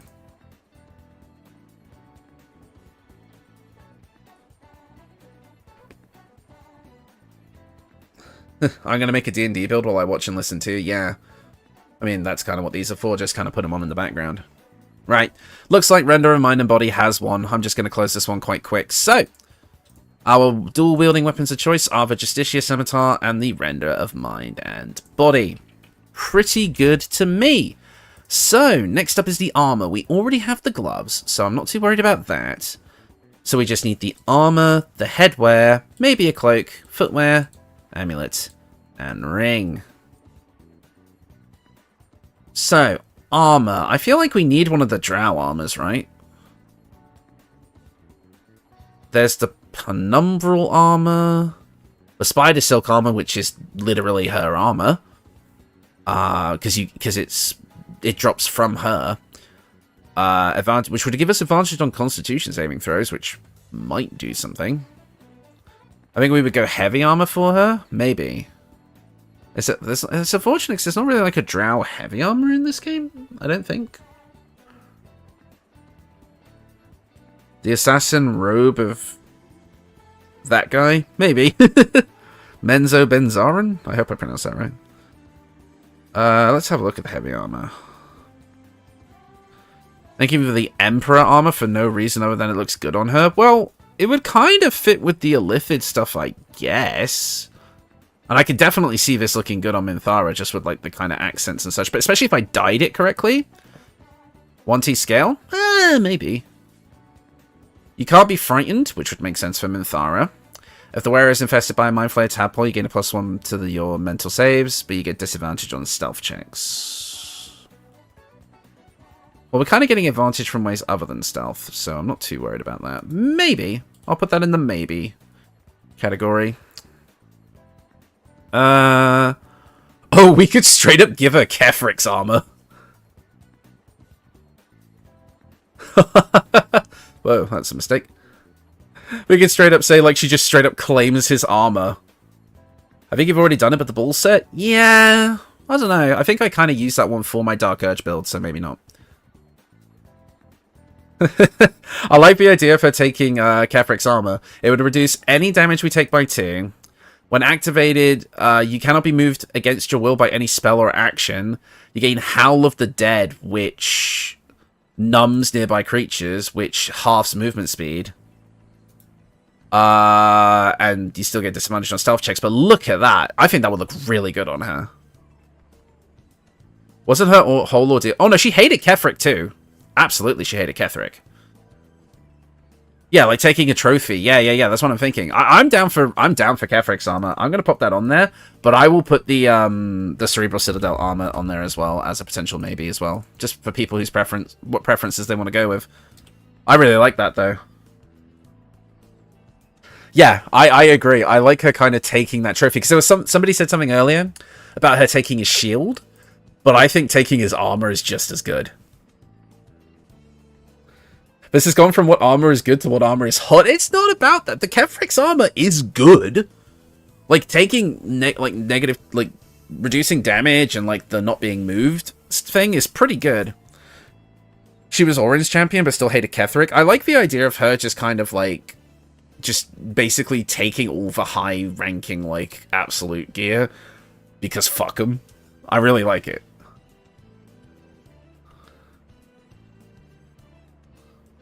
Reaper's Embrace is not used by the Dirge build? Okay, good. Gut was Gortash's champion, and Draw Ragslin was Kethric's. Interesting, okay. She was Orange champion, but still hated Kefric. Yeah, I think she would absolutely take his armor, definitely. Good and hot aren't mutually exclusive.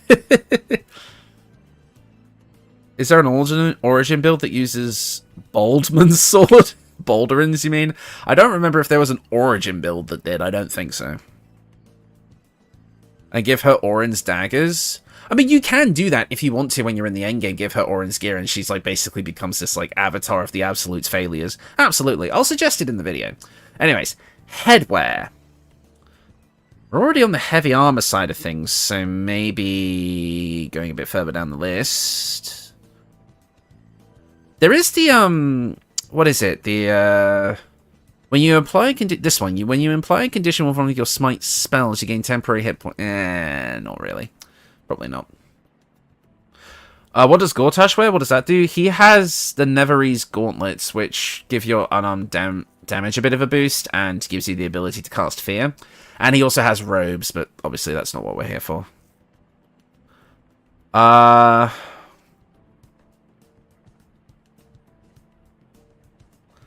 Paladin helmet. I mean, there's this one, which, like you say, is the Helmet of Smiting.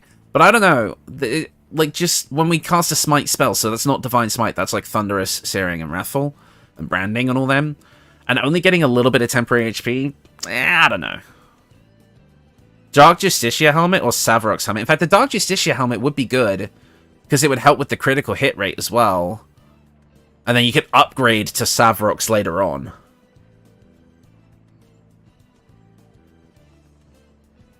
Chosen of the Absolute's failures. I like it. There's also the Grimskull helm, but I think I used that one already. And the Dead 3. Diadem of Arcane Synergy. I can't remember if I used that one already. I can see the Dark Justicia helmet or Savarok's Horned helmet working. Like, maybe get this first and upgrade to this. I think that works. I think I'm going to go with that, actually. It makes sense for what we're trying to go for here, for sure.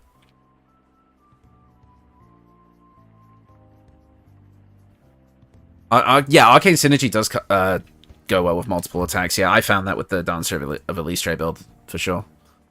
Cloaks! Let's have a look at cloaks. Is there anything we want from cloaks? Cloaks! Give me a second, I'm checking what we used already. Thank you, Metria, that really helps. What could we use here? The Cloak of Cunning Broom is always an interesting one, because we'd be getting the bonus action Disengage, so we'd have the ability just to create these fog clouds wherever we like. Which can help. The Dominate Person one? Maybe. The idea of Minthara just slowly grafting various boss drops onto herself is frankly very funny. Yeah, that's what I kind of like about this whole thing. Yeah, the Dominate Person one could be good. Reverberation? Nah, we haven't really got Reverberation on this build. So it wouldn't really work.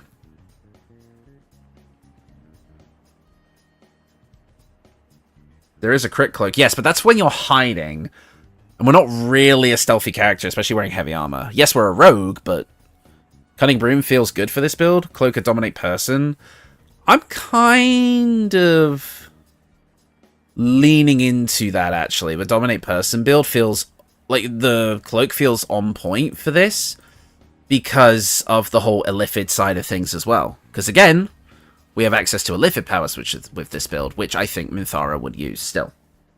No, I'm not doing a poll for this one. I think we're on the Nymph Cloak. The Dirge Cloak for her sounds like a really good idea. It could be, but I'm not doing this with the idea that you're going to be a Dirge. That's just me. Nymph Cloak does look better? Yeah. MILF Invincible? No. Bad. Spray bottle? No. Nah. We're not doing a poll for every single little thing, otherwise we will be here forever. I'm trying to get through this quickly now, because in theory, I've only got half an hour left to stream, but I think I can stretch this out quite a bit longer. I've not exactly got much going on today. As for our boots of choice, I can see, ironically enough, the Disintegrating Nightwalkers, because they're like Drow boots. Boots of Brilliance. Not really going to do anything for this build. 2 hours and 30 on the first two characters. Yeah, we were umming and ahhing about Halsin for way too long just because we did not know what worked with Wild Shape, and I'm just going to go back and test that on my own. Boots of Persistence could work. If we go like this, it's going to last like 5 to 6 hours. Us Minthara fans are comically down bad. Oh my god. I know people who are big fans of Minthara that are just unapologetically horny all the time. Helldusk might go well with Kefrix. That's a good point. And Helldusk, I think, is one of the things you don't have... Yeah, you just get it from Gortash's Fortress, which could be like taking something from Gortash. What did you do for Halsin? Spark notes, please. We didn't decide on all the equipment outside of the stuff that we know works with Moon Druid. Your Sharon Sharp build uses the Justicia set? Okay, well that makes sense. But if... I might let that one slide, because that's kind of a what if build. Helldusk is used. If it was used, it was probably used for, what do you call it? Karlach, probably.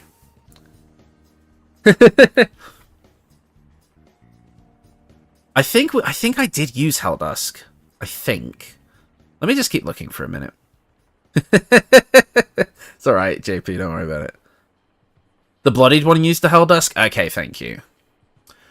Right. Then maybe just something a bit more simple. Boots of Persistence, maybe?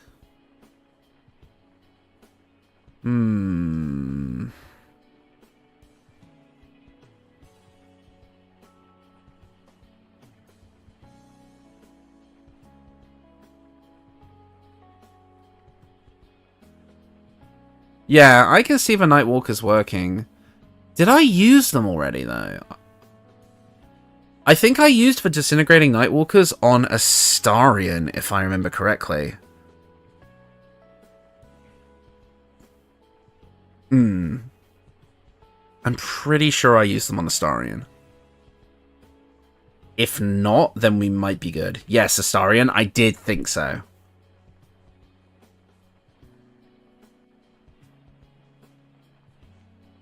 Yeah, Nightwalkers have been used, yeah.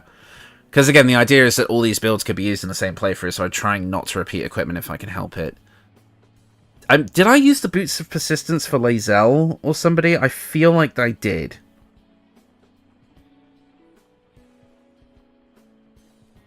Yeah, I can see Boots of Persistence for the freedom of movement and Longstrider for sure. But I'm 90% sure I used them with Lae'zel. Unless I'm mistaken. Oh, why is my dog barking? No, stop that. Yes, I did. Damn it. I used all the good stuff already. We're scraping the bottom of the barrel here. Hey, CBD, good to see you. Lae'zel has them? Yeah, I thought so. Darn it. Wait, hang on. We could take Gortash's boots. You get a +1 bonus to charisma ability checks and saving throws.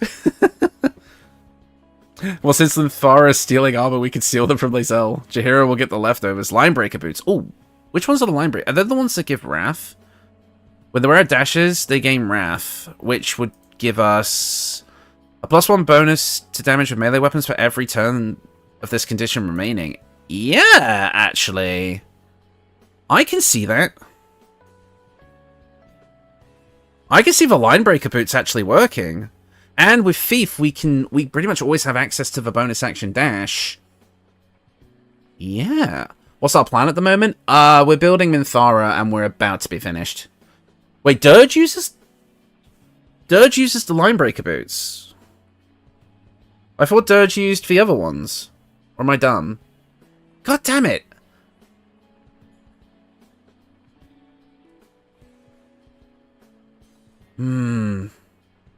What? I thought the Dirge... Ah. Okay, apparently we've already used those ones. I mean... It's the mid-range option for Dirge? So if it's not the final thing that the build uses, then we could still use it because you could just give them to Minthara later.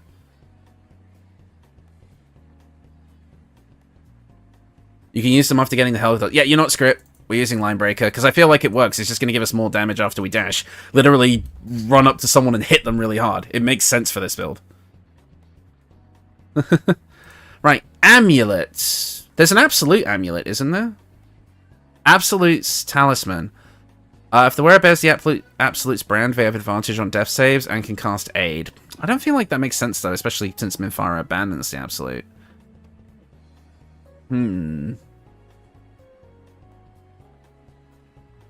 No, it's fine, Matrio. Don't worry about it.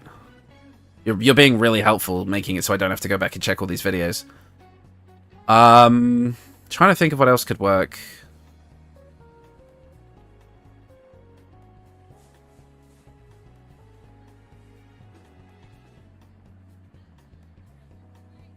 I haven't seen the epilogue stuff yet, Voltage, so I don't think I've seen that yet. Kefric armor for Minthara. Dude, yeah, we already have it, Vlad. We already have it. Yeah. She was still 100% use the power they gave her to kill them. She hates gods after everything. Amulet of the Surgeon. Right, because if we go with the Amulet of the Surgeon, whenever we score a critical hit on a humanoid, they're paralyzed. It's only per long rest, though, so is that worth it? What's that? Chances... What did you see, sorry? Chances Coronet? I didn't see that one. I don't know. You give Minthara anything, she takes. Did we do rings? I was downstairs for a bit. No, we haven't done rings yet. Something that gives spell slots? Yes, there is the amulet that would give us an extra level 2 spell slot. Yeah, the Spell Savant amulet. That could work. That would give us an extra smite. Screw it, we're going with that. We are going with that. Because it's nice and easy. Right, rings. Wait, did we ever figure out the headwear? Yes, we did. So, rings. Yeah, we're still on Minthara, Phantom. Yes. Right, rings. I'm trying to speed this up, gang, because I want to get on to Jaheira next. So, forgive me if I'm kind of skipping things. No Lae'zel. Oh, did Lae'zel use it? Crap. Lae'zel has that. Okay. Never mind. We'll do the Surgeon's one instead. Hold on. I can change it. I can just change it in my document. 1 second.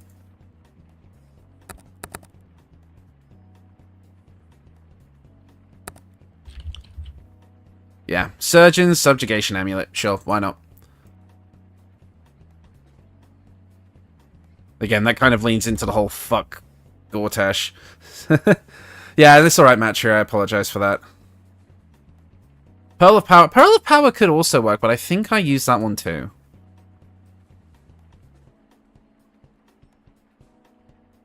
Does anyone have the Peerless Pearl you get from Ammelium?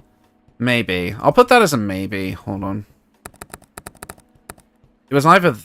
What? Whoops. I just googled amulet. That's not what I meant to do. There you go.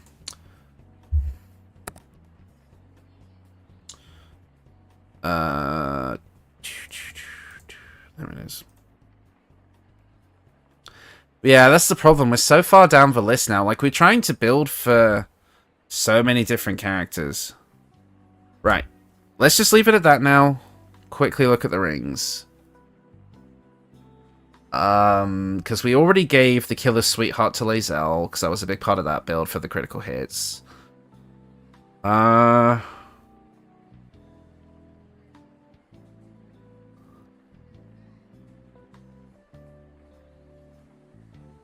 No, no one has it? Okay, cool. Thank you, Metro.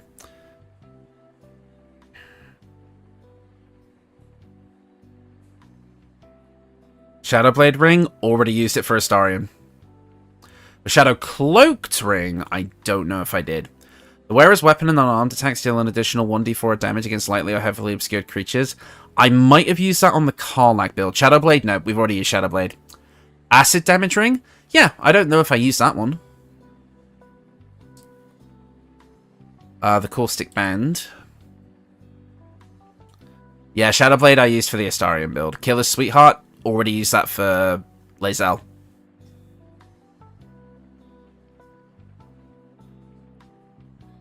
Yeah, I could see her even using Brush's ring for the extra movement speed. She takes it from one of the goblins in the camp. That could be funny.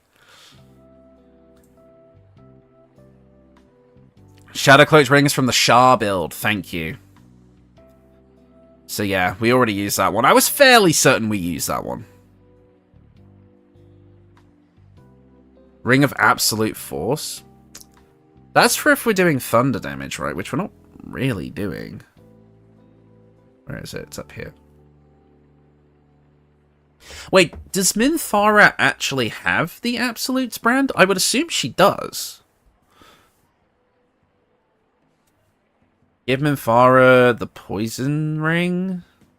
Yeah, for like the poison resistance. Eversight, she has the Shah blade. Eversight ring. Did I use the Eversight ring on an Origin build? I don't think I did. Maybe. And since she's a drow, she would naturally get darkness, so that could work. Advantage on hits that way. Yeah, I could see the Eversight ring working. Where is that one? Is it a blue one? Might be a blue one.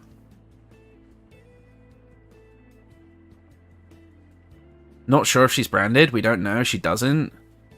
She has it on her neck. Okay. The Forest brand is on it. Yeah, but does she actually count as branded for the sake of items that would synergize with that? Give her something to do with poison? I can see her having the poison resistance ring, because we don't really have poison attacks with this build at all that we have now. I can see her having the poison resistance ring. Hold on. Eversight ring plus the Fog Cloud cloak. Interesting. I like that, actually. Hold on. Eversight ring. Let me quickly grab the Cloak of Cunning Broom as well.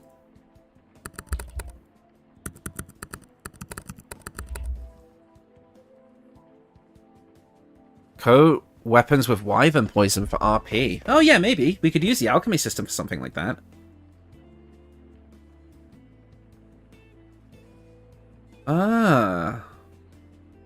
Eversight ring might be free there. That's what I'm thinking, because I kind of forgot it existed while I was doing the Origin builds. So I'm kind of thinking it might work. So here's what I'm thinking, maybe. Ring of Poison Resistance, Eversight ring, Cloak of Cunning Broom. I absolutely think that could be on there, actually. Yeah, I agree. I'll have it as a either or between the Nymph Cloak and the Cloak of Cunning Broom.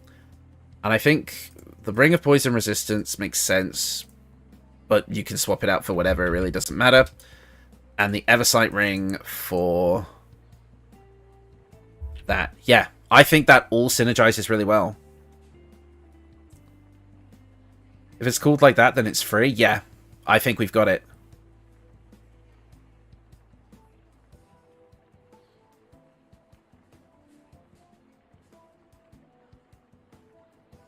Yeah, and we have 2 bonus actions to be able to cope with poisons and double attack on the same turn. Yeah, I think we've got it. So I'll go over this quickly. Paladin 5, Thief 7 with the Justicia Scimitar, the Render of Body and Mind. We've got Kefrik's Armor. We've got the Savarok Helmet. We've got the Cloak of Cunning Broom, Gloves of the Balanced Hands for the dual wielding, the Nymph Cloak, potentially, Linebreaker Boots, the Surgeon Amulet, or the Peril of Power, and the Poison Resistance Ring and Eversight Ring. I think we're good. I think we've got a pretty substantial build here that will work for Minthara. So, I think that's Minthara done. And if possible, the Drake for a Glaive to coat weapons with poison and do acid poison combo. Yeah, that could work. I gotta go. Good luck with Jaheira and Minsc. Thank you for coming, Josie. It was good to have you here. Been very helpful. Right. Minthara is done. Next, we're on to Jaheira, as Minsc would say. So, I've been using the alchemy system for a Witcher build along with the 3 to 4 wizard levels. Pretty interesting so far. Nice. Yeah, I quite enjoyed using that system when I made my Witcher build for the channel. So, we have Jaheira now. Now, obviously, Jaheira is, if you'll give me 1 second, a druid. If I could actually type, goddammit. Items, not items, classes. So, Jaheira is a druid. And I think most people were leaning towards Spore Druid, and I'm inclined to agree. Jaheira, I'd say Spores Druid and Champion Fighter. Yeah, because in the older games, she was a Fighter Druid mix, right? So it makes sense to go with this. She's going to have so many options. Planned to hang just from Minthara for a bit, and now I've stayed for 2 hours. Got to go now, lol. Yeah, thanks for coming now. It was good to have you here. Jaheira being a 3 Spores Druid and Spores and Flameblade. Yeah, I like the idea of her having her regular Scimitar in one hand and Flameblade in the other. I kind of like that idea, because someone suggested that earlier. If we're sticking with the Scimitars, the Speedy Reply can be an option. Jaheira was a fighter in the older games. Jaheira being 3 Spores Druid. Hold on, chat's going too fast. 3 Thief Rogue and having the Flameblade in the offhand for more hits. An Eldritch Knight 6 for 2 feats. Spell, progression, extra attack. Right. I have Jaheira dual wield red AP. Oh, the red capsicles. My apologies for Spore Druid and Fighter. If we didn't use Fighter for... And we didn't use Fighter for Minthara, so we aren't repeating ourselves. That's also good. My only issue is I'm using the Dex Gloves and the Int Headband. Right. Druid Ranger could go hard. Druid Ranger could go hard. Druid Ranger could go very hard. Khalid's Gift plus that blade from her house. Yes, I feel like we have to use the stuff that is actually for her. That makes a ton of sense. And it would also give us a little bit of an edge with the ability scores, because we could do maybe a 17 in Wisdom to start, and then get the +1 to make it an 18, and then get 20 much easier. I mean, she does have a main legendary weapon in Act 3, so yeah, maybe Belm as the main weapon, which is her weapon that you guys are talking about. Here, I'll even bring it up real quick. Blem. No, it's Belm. Belm and Khalid's Gift. So, Belm is a Scimitar. It's a +2. It has its... It actually gets its own bonus action attack without needing to dual wield. And it also comes with Whirlwind attack. Genuinely? And this is going to sound like sacrilege. Maybe we don't focus on the dual wielding aspect. Here's what I'm thinking. We have Belm in the main hand, and then if we want to dual wield, we cast Flameblade to do it instead. Then we're not building something that's too close to what we've just done for Minthara, but still fits in with the general thing that Jaheira has going for her anyway. I think that works. And then, yes, we could use the Pyro Quickness hat, as Rob has just pointed out, to get another bonus action that way, so we don't have to use Thief again. Could work. Yeah, I like that. And it seems people agree. Let me pull up Flameblade real quick. Yeah. And we can upcast this because if we go really high in Druid, we get high spell slot levels, which means we can make this really powerful. Go on to Minsc, Granny's done. 200 IQ. I'm down, let's go for it. Yeah, I really like this. Let me just make a quick thing for Minthara. Not Minthara, Jaheira on my sheet. Jaheira. She is going to be... Well, we haven't decided the classes yet, but I will say... weapons is... Belm.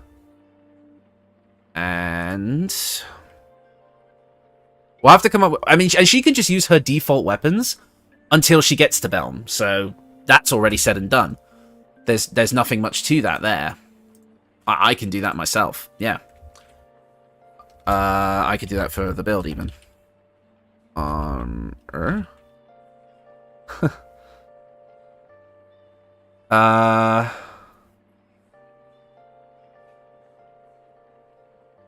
What class is Minsc by default? Ranger. Make Jaheira Oath of the Ancients. Because she's old. Oath of the Boomers. Armor. Let's see.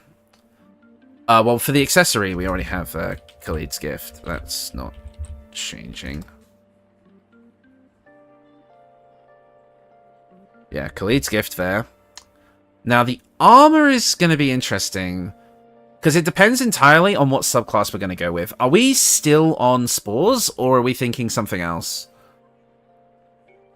People are talking... Like, okay, I like how people are just so, like, yep, the concept for Jaheira is done that everyone's talking about Minsc now. Like, we've just given up on Jaheira approximately 5 minutes in, because we were just like, yep, that's the concept. Spore for sure. Yeah, I agree with Spores. I mean, I could see Circle of the Land being a thing, but I like Spores more because it fits more into her martial style. I do think Land could be interesting, and I think there is a case for both. So let's not completely... I mean, obviously we're not doing Moon, so let's look at Spores real quick. Obviously we get Bone Chill, we get the Halo of Spores for the reaction-based attack, Symbiotic Entity for the extra temporary HP and the additional necrotic damage. We get things like Animate Dead, we get the ability to make zombies, Blight, Cloud Kill, all this good stuff. I know people are saying Spores and Thief and such like that, but Circle of the Land could offer us some things. We'd get to restore spell slots, we'd get an extra cantrip, and we could also get some interesting extra spells, which I do think would fit with Jaheira. We could get things like Mirror Image and Misty Step, for example. We could get things like, which we wouldn't normally be able to get. We could get things like, what else do we have here? Hold Person could be good, although we already get that from the Druid list, so that's not a big deal. But I like the idea of her having Mirror Image and Misty Step. We could get Haste on her as well. Could be good. We could get... What else can we get here? This is all mainly stuff from the Druid list. Greater Invisibility could be a fun one, which we wouldn't normally be able to get.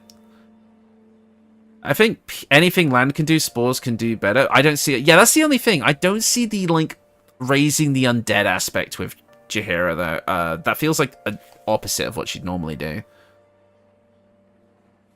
And then if we go even higher, we can get Cone of Cold, because she's also known for having Ice Storm, so we could get the next level up. I think there is an argument for Land, in my opinion. Mirror Image and Spike Growth sounds great. Remember what she did in Act 2? Yeah, exactly. You only need 3 levels of Spore Druid. Now, okay, people always say this. Spores Druid's features only last as long as you have temporary HP. If you don't take enough levels in Druid, as soon as you basically, especially in Act 3, you get hit once, and you don't have a subclass. Because you're just gonna... Okay, because it's 4 temporary hit points per Druid level. At 3 levels of Druid, that is 12 temporary hit points. That is 1 attack's worth of damage, and then all of a sudden, you've lost pretty much all your benefits. It's not... If you're gonna go Spores Druid, you have to go pretty far in it for it to be worth it. Sorry to bother you, but both Shah and Astarion have broken links for the Justicia gauntlets. It's a typing mistake. Whoops, I'll fix that later. 10 Druid, 2 Ranger? No. If you're going Spore Druid, you're going all in to keep that damage. Exactly. I think for the sake of the BG1-2 flavor, it's got to be land and not Spores. Spores thematically doesn't work. Yeah, this is what I'm on about. Like, Spores, like, you immediately think Spores, right, because you think, oh yeah, she's a dual-wielding, like, martial druid. It makes sense to go for the subclass that, you know, gives you more damage on your weapon attacks. But the more I sit here, the more I think about it, the more I don't like it. I don't think it works thematically. I feel like if you want a multi-class, you're just going to be having a weaker build overall. I don't know. I'm leaning more towards land. People are saying poll. Yeah, let's do a poll. I know if I... But the thing is, I know if I do a poll, I know Spores is going to win. But let's see if I've successfully convinced some of you.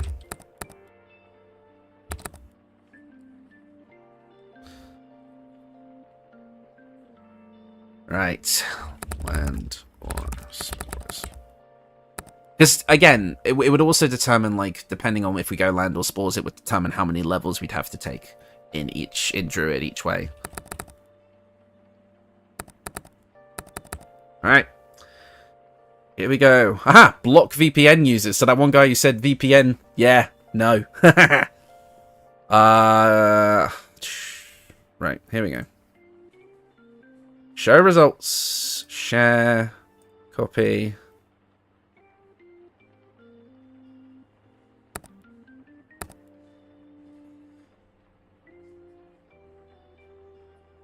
Yeah, I know, I'm sorry. But if people are going to argue over something, a poll is the best way to do it. Wow. Okay, never mind. Land is very much overtaking Spores. You guys do it just to prove me wrong. Holy crap. Good lord. A landslide victory? Yeah.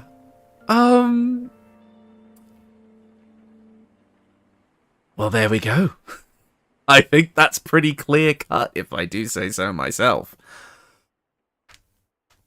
I was one of the only 3 for Spores, lol. Forest specific? Well, we can see what gets us the best spells as we go. Victory by a landslide. Yeah, damn. The land of memes is coming. Okay. It's so funny, because I don't know how many of you saw that old joke video I put up of, like, the subclass tier list where I just put everything into S tier, and I reviewed Circle of the Land Druid very last because at the time I had some very odd, like, doubts about, like, its place in the game. I find it so interesting that now I think it's just such a good option. Hobo should start doing politics. Oh, no. I will never go down that route. Yes, I want to continue watching. Give me my music. Right, Land Druid it is. So now the question becomes, how many levels in Land Druid do we go? Because I think we'll go for the coast one, because that's going to give us Mirror Image and Misty Step. We could go to level 5, and that's going to give us Haste, which would be nice. And then beyond that, there's nothing that immediately stands out to me. Pre-levels for Flame Blade? I see 5, because 5 would get us Haste, which would be really good. And then maybe we could put...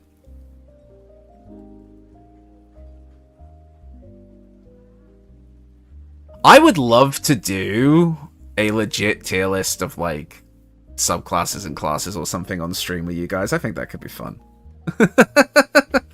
But I feel like that could start some shit. Right, so... Your Land Druid Bard is one of your favorite build is one of your favorite builds of mine? Cool.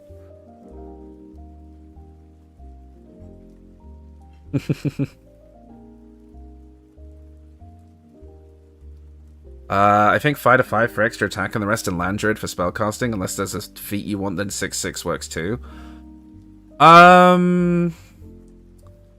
Yeah, I mean, if we're going to level 5 of Fighter, we might as well go to level 6 to get that extra feat.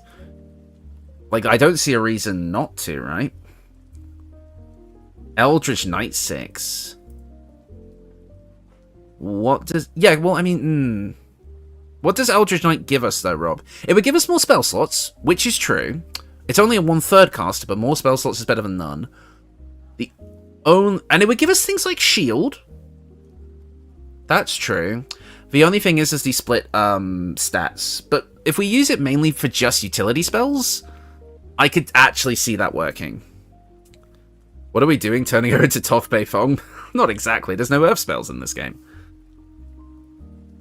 A class and subclass tier list would be fun. Like a proper one, and that's not just a joke. Yeah. 1 level of Nature Cleric? What would that get us? What would that get us? What would 1 level of Nature Cleric get us? That's an interesting idea. It would give us heavy armor. It would give us an extra proficiency. And an extra cantrip and some domain spells. Not sure what it gives us, really. I'm not sure it's worth it. Grab, shield, magic missile, and maybe Longstrider. Done. Yeah, I kind of agree. Yeah, I don't think Nature Cleric gives us anything, unfortunately. Not at the 1 level dip, because we want 6 levels of Fighter. We want 5 levels of Druid, so we've got 1 level left to work with.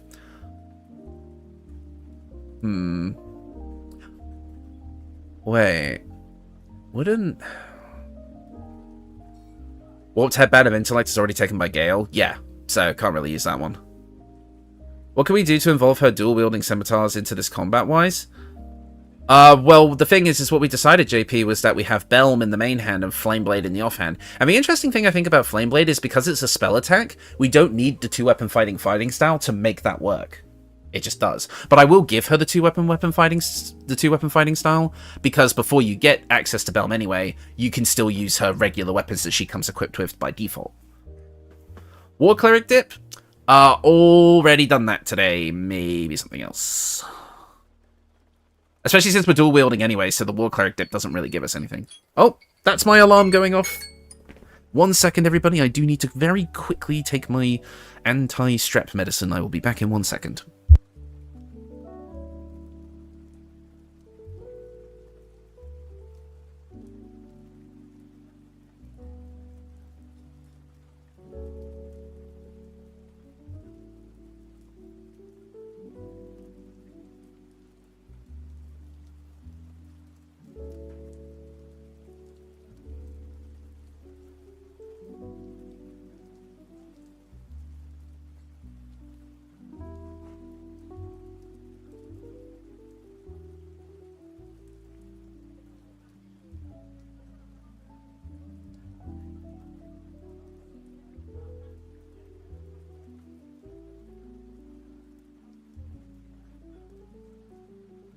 Alright, I'm back.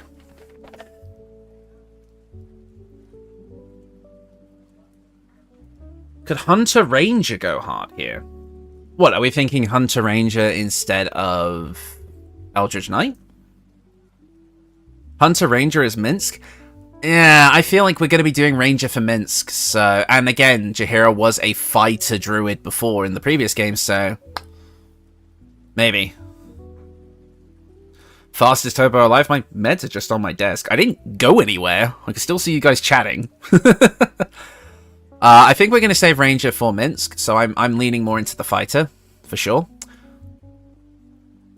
Do you need an int on Eldritch Knight? We're not going 7 levels of Eldritch Knight, though, I don't think. Unless we... Well, I mean, we could. But then we would need intelligence, and we're not really going to be casting cantrips as much with this build, I don't think. It's mainly going to be spells.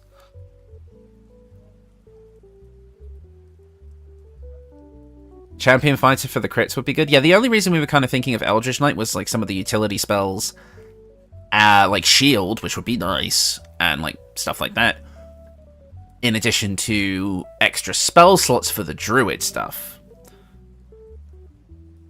Minsc is supposed to be a Berserker. Well, I've got an idea for Minsc when we get there. So I'm thinking... Champion is recommended for Lae'zel already. There we go.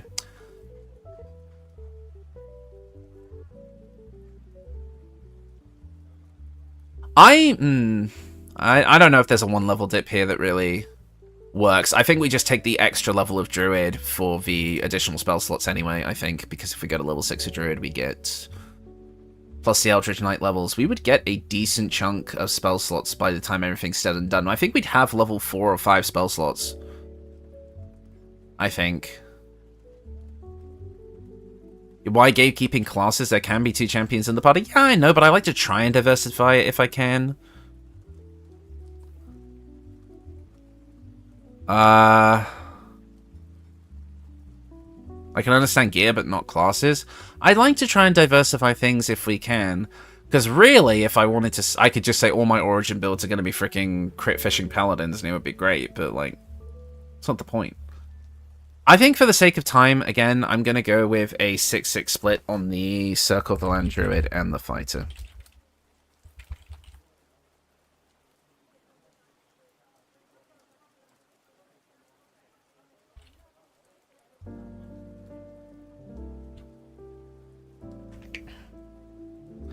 Six Eldritch Knight is effectively plus 2 caster levels, if that helps. Yeah. I think that works overall. We've already got the weapons set up. So let's look at the armor now, I would say. We've already got the weapon, which is Bellman Flameblade. We've got Khalid's Gift, which is our amulet, so we just need the armor and the other stuff now. Let's do that. Doo-doo-doo.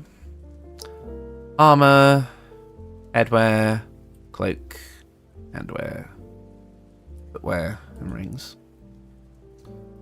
Ah, glad to have you here, Rexio.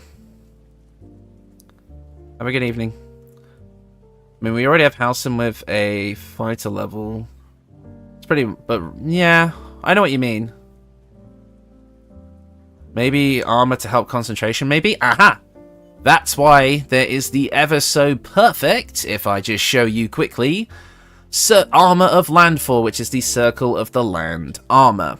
Gives you a +1 bonus to your spell save DC. When starting your turn on a plant growth or vine surface, you regain 1d4 hit points. You have advantage on Constitution saving throws, so that would help with concentration, and a free usage of plant growth once per short rest. Could do that, if I've not already used it, which I'm pretty sure I haven't. What do you think? Of course, we also have access to, I want to scroll right down. So someone just mentioned the Elven armor in chat, and no, I don't think I have used it yet. I can quickly check it. It would work. Personally have her in the Snare armor. Which one's the Snare armor, Canuck? What's that medium armor that you are proficient while wearing it with Elven in the name? I usually give her that. It's this one. The Elven Chain. You are proficient in this armor while wearing it. The wearer has a +2 to initiative rolls and advantage on dexterity saving throws, which could be good. Oh, hello. This armor causes the defense fighting style to give +2 AC instead of just 1. When worn alongside at least one other piece of gear that counts as armor, like a light armor helm, likely a bug. That's interesting. Items such as the Braces of Defense, Bonus by Boots, and Corellian's Grace are not supposed to give their bonuses while wearing armor, still provide their benefits with the Elven Chain equipped. The extra movement speed granted by unarmored movement is also not lost while wearing this armor. Whoa! That's definitely a bug. I'm not going to consider that for an actual build. For Sharpened Snare, curious. Okay. Add your full dexterity modifier to your armor class. Additionally, this armor does not turn... I see. Okay. Yeah. I've got the origin vids up. Elven and Landfall have not been used. Yeah, I didn't think so. I mean, I'm partial to the armor of Landfall. And the thing is because you essentially get Jaheira in Act 3 anyway, I don't really have to come up with stuff that you need to get prior. So I honestly think the armor of Landfall is just the best option overall. Because we're going to have high dexterity with this build. Because we have 3 feats overall, we can put a lot of ability score improvements in. So I think we'll have high dex and high wisdom. I think it works. Elven Chain and Helldusk Armor are both coded as clothing to bypass restrictions. That's why. Interesting. I like that. That might be a feature basis for something later. Who knows? Yeah, I think Armor of Landfall is our armor option of choice. Just get it quickly there. As for our headwear, someone suggested the Pyro Quickness hat. Oh, dog, why you bark? Stop barking. The Pyro Quickness hat. Is Flameblade concentration? No? My initial instinct is no, but I'm going to double check. No, it's not. Shadowblade is concentration. Yeah, scratch in the background. I apologize for that, guys. But my dog just barks at everything. When you deal fire damage with a non-cantrip spell, you burn yourself and gain an additional bonus action. That's what it says behind the chat there. Yeah. Get an additional bonus action this round.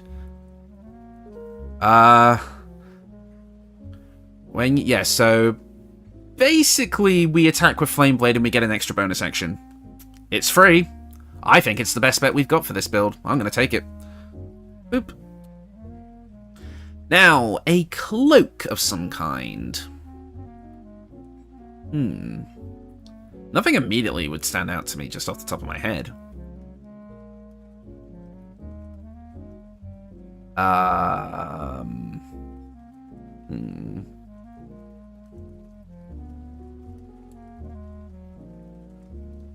Yeah, as far as cloaks go, I think we're pretty solid.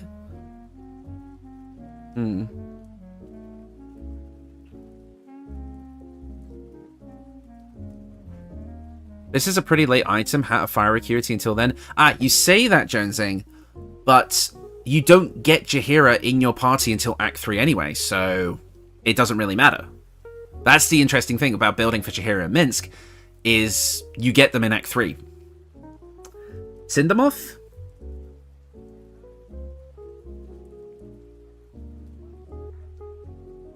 Yeah, Flameblade is better in the offhand. Maybe the Elemental Absorption Cloak? Flesh Melter sounds good. Whenever a creature deals melee damage to the wearer, it takes 1d4 acid damage. Yeah, that could just be a good frontline thing. Cindermoth could also work, since we're kind of leaning into that fire theming as well. Yeah, I could absolutely see that working. Either bit. Oh, Cindermoth is taken. Never mind. Flesh Melter it is. And that's just an extra anyway. You don't have to have that on. It's not essential to the build. If you don't like it fashion-wise, you can just take it off. Handwear. Volo build when? Maybe. If there's enough of a demand for it. Creative Flesh, Daredevil, Dark Justicia. Karlach has the Cindermoth one. Yeah, that makes sense. That I would definitely have put it on that build. Let's see. Braces of Defense wouldn't work. Gloves of... no. Totally would be into a Volo build. Yeah. There's a lot behind that character, though. Because obviously Volo is just a big character in D&D lore anyway. I mean, he is the title character of one of the source books. So I'd have to really do my research on that one. Make sure I get that right. Isn't there a piece of gear that coats your weapon and the damage type from your spells? Yes, you're thinking of the Ring of Elemental Infusion. Maximum Deception, yes, and definitely right there. We could go with something like the Flawed Helldust gloves, but I feel like I use those on the Karlach build. Any gloves to boost attack rolls? There's the gloves of... I know the ones you're talking about. But I think that might be only for... if you're one-handing, like if you're dueling. Yeah, it's the gloves of the duelist. When holding one weapon in your main hand and nothing in your free hand, you gain a +2 bonus to melee weapon attack rolls, which, if we're using Flameblade, not gonna happen.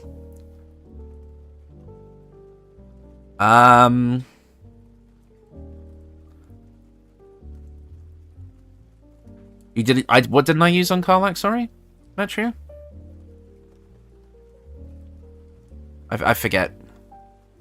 Poisoner gloves, maybe? Swordmaster's gloves, or are they taken? Hold on. Swordmaster. Gain proficiency in short swords, long swords, and great swords. In addition, you gain a +1 bonus to melee attack rolls. Could work. Thermo gloves could also work. Yeah, but, I mean, I'm one of Heat's greatest haters.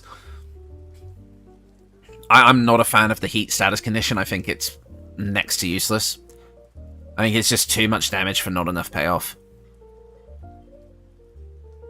Helldusk. Oh, the flawed Helldusk?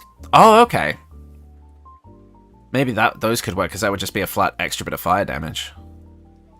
Karlach has the monk gloves that let you use Scorching Ray. Right. I mean, the Sword Master gloves would work. They would just give us a +1 bonus to all of our melee rolls. It's not great, I agree. No one has Helldusk or Flawed Helldusk, surprisingly. That's kind of funny. That was not intentional. We could definitely go for the Helldusk set, then. Just as an additional bit of fire damage to add on. Let me just see if there's anything that's potentially more fitting. Gauntlets of the Warmaster. Targets have disadvantage on saving throws. That's more for... Gain a +2 bonus to attack and damage rolls with weapons. Oh. Maybe Legacy of the Masters, then. It's medium armor. Oh, but can we wear medium armor? Oh, yeah, because we're taking a fighter level, so yeah, we can.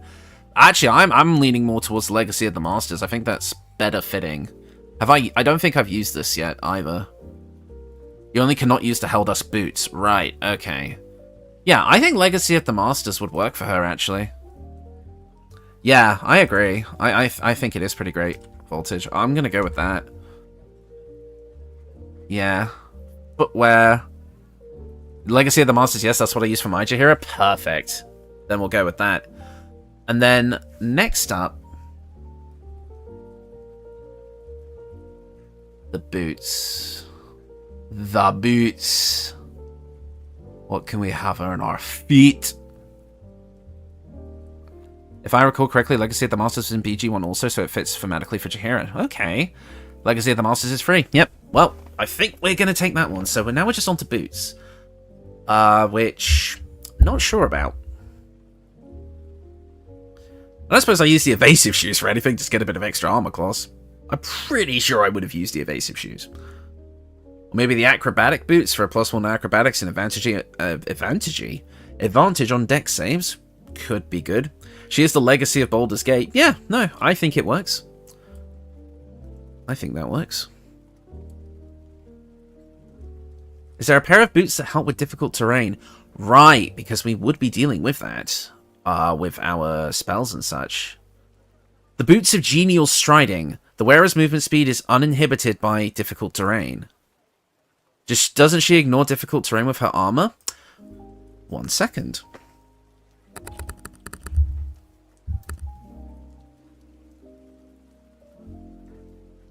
No! They actually don't make us ignore difficult terrain, so the Boots of Genial Striding would actually be really good. Alright, Gale has the evasive shoes, thank you. Take those off the table. I actually think the Boots of Genial Striding would probably... Level 6 Druid grants us freedom. Freedom of movement, you mean? Right, but we could also just grab these and then not have to think about casting that all the time. To be honest, I'm going to take it, but I'll mention the fact that you can cast freedom of movement anyway. That's it! Except for the rings. That's the last thing we have to do for this build is the rings. What time are we on? Oh, we could definitely knock out Minsc, I think. You get that at level 6 for free. It's a Druid passive. Oh, yes! Of course! Oh, I'm stupid. You're totally right. Never mind then. Yeah, with level 6 of Druid. Ah. But we still get it at level 6 of Druid anyway, which we did take. Yeah. So we actually don't need those boots. So we need different boots. Ah! This is getting annoying. I was like, yes, we have... Okay, I'm going to go with the Acrobat shoes then, because I know those haven't been used. Because that would give us advantage on dexterity saving throws, so that could help if there's, like, icy surfaces as well. I'm just going to go with that. Maybe I'll think of something better in the meantime. Boots of Speed? Pretty sure those were already used. I'm pretty sure I used the Boots of Speed. That's why I avoided them. Could be wrong, but I'm fairly certain I did. I'll leave that window open just in case. Yeah, probably. I mean, they're one of my most used boots for my builds. Yeah, used? Absolutely. I knew they would be. There is a pair of boots to give her enhanced sleep. Boots are always the most difficult choice, yeah. And then for the rings... someone mentioned the Ring of Elemental Infusion earlier, but I don't think we really have, like, elemental cantrips. Are we going to see more remastered builds in the future? Possibly. Possibly.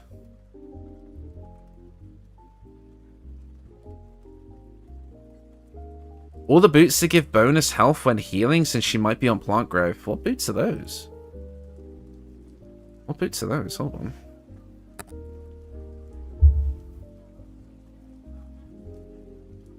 Oh, those only just give 3 temporary hit points. I don't think those will work.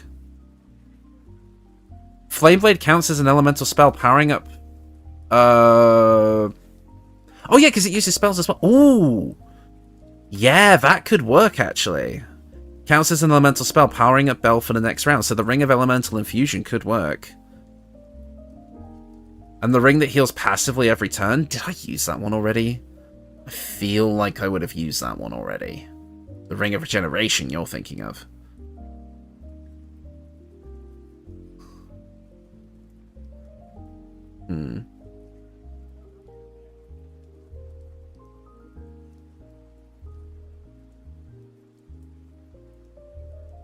But I like the idea of using these two if they've not been used already. Astarion has the Ring of Regen. Boots of Speed are free because Lae'zel changes them for Boots of Persistence. Okay. I will have those as an option then. Sounds good.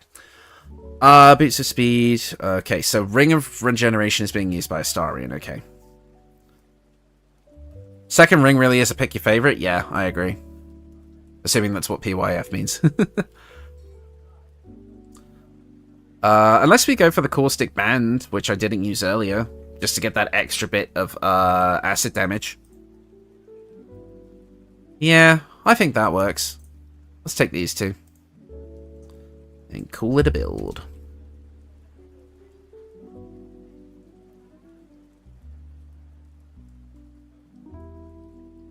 Dirge? Which ring did Dirge use? Caustic Band is Dirge's? Fair enough. Take that off. At least it's the Caustic Band and not the Elemental Infusion one, because that's the one I really want. Oh, there's the Ring of Jumping, which could give us Enhanced Sleep, which someone talked about earlier. You got the acronym right? Yes, thank you, Rob. Ring of Jumping could work.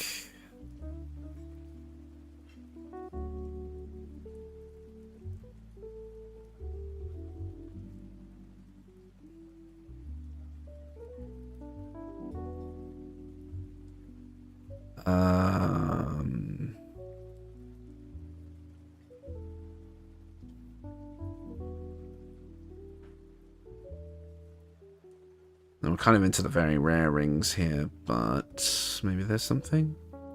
Doesn't look like it.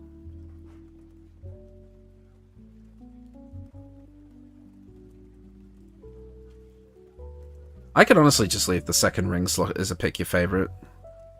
I don't have, like, with the accessories it's a bit more loose, like it can just be whatever you have that works. Whispering Promise could work if we were healing, but I'm pretty sure that's already on the Ban of the Mystic Scoundrel for Hold Person. Could work, and it isn't in use. Yeah, sure. But we could grab Hold Person and get some major damage out of that. Yeah, sounds good to me.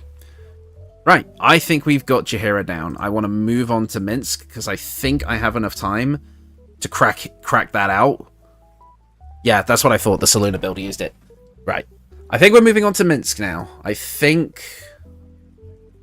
we're close to being done here.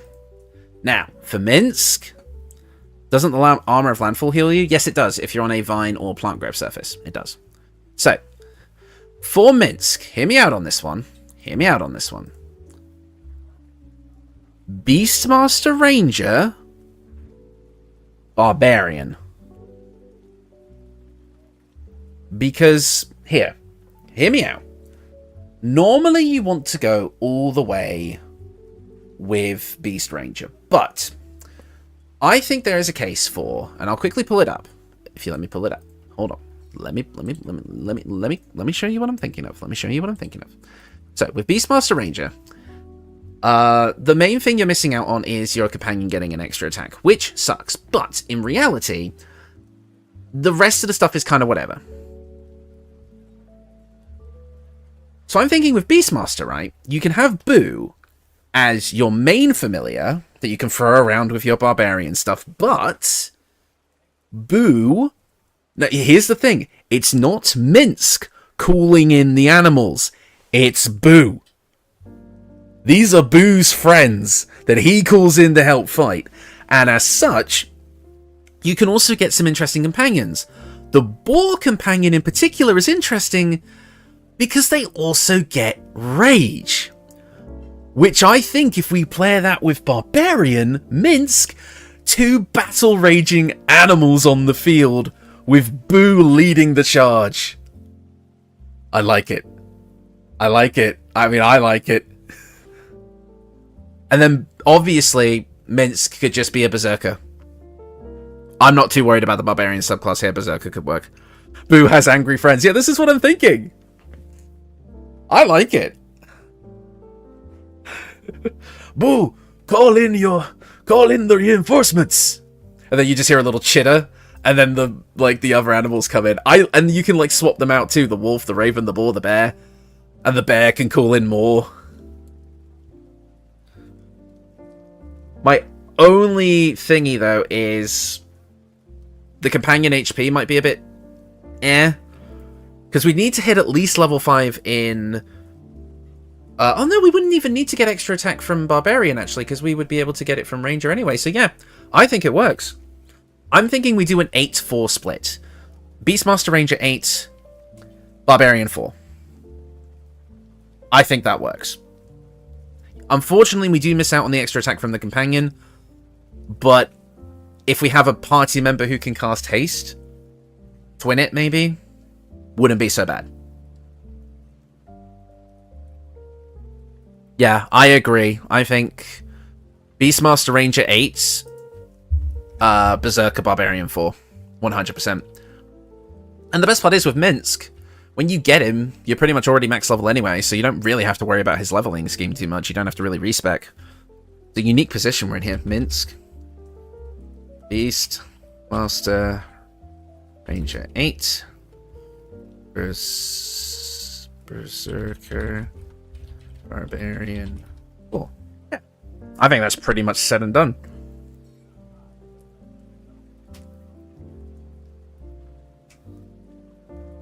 Go for the eyes, Tika. I mean, Boo. Oh, I can see someone suggesting the Warlock with Boo as his patron. That's kind of funny. Great Old One Warlock, and the Great Old One is the giant space hamster. Or miniature giant space hamster. Boo's dad. Or mum, who cares? Great Old One Warlock and Jaheira is his patron. That's just funny. That's like April Fool's level stuff. Minsc starts at level 12 when you get him. Yeah, exactly, so... Super Boo.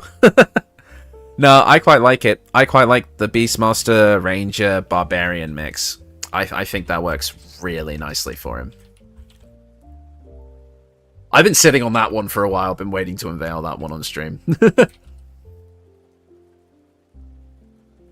whole concept. Gonna be throwing equipment style, just throwing Boo? Probably. I mean, I think I used a lot of the throwing equipment on the Karlach build, unless I'm being stupid. Matria, and yeah, you guys can remind me of that, because I'm jonesing, yeah. The only issue with throwing Boo is Karlach got the Ring of Fling. Yeah. If we were going to build Minsc like a Golden Age superhero, how would you do it? Paladin? I guess. Lots of heroism. Paladin Bard, maybe. Probably.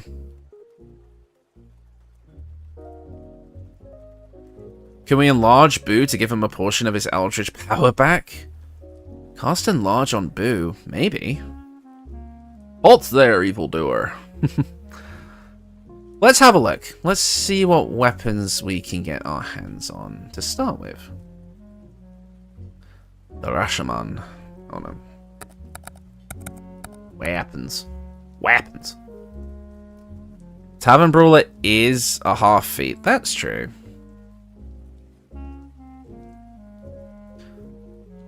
Giant miniature giant space hamster. I never thought of enlarging Boo. I'm going to try that tonight.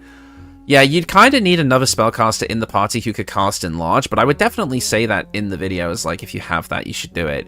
Because somebody like Gale could do it with how I built him. Margin Boo? I like that.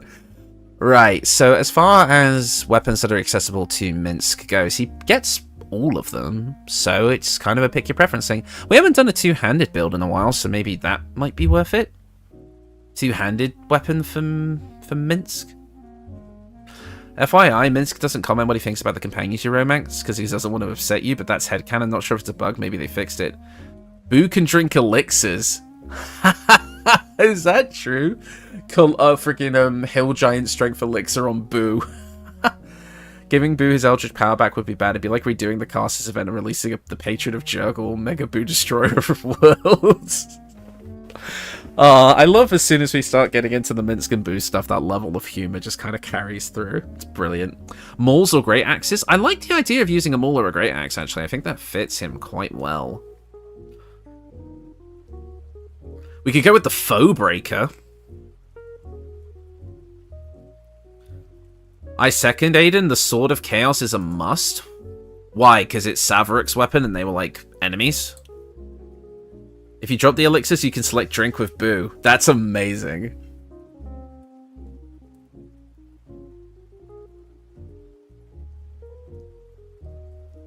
I can see why the Sword of Chaos could make sense. I kind of like the other weapon ideas too, though. Sethan could be a really fun one if I haven't used that already. Giving us the ability to use Spiritual Great Axe and the ability to cast Reduce on something, so we enlarge Boo and then reduce an enemy. That could be kind of funny. It's definitely not thematic, but 6 Open Hand, 3 Zerka, 3 Thief is the best build for Minsc, and Boo being thrown Tavern Brawler, of course. Interesting, Mike. I mean, I know what you're going for here, but here's the question. I forget. Does Boo... When I tried throwing Boo, it might have been a couple of patches ago, he took damage, Boo did. Does that still happen?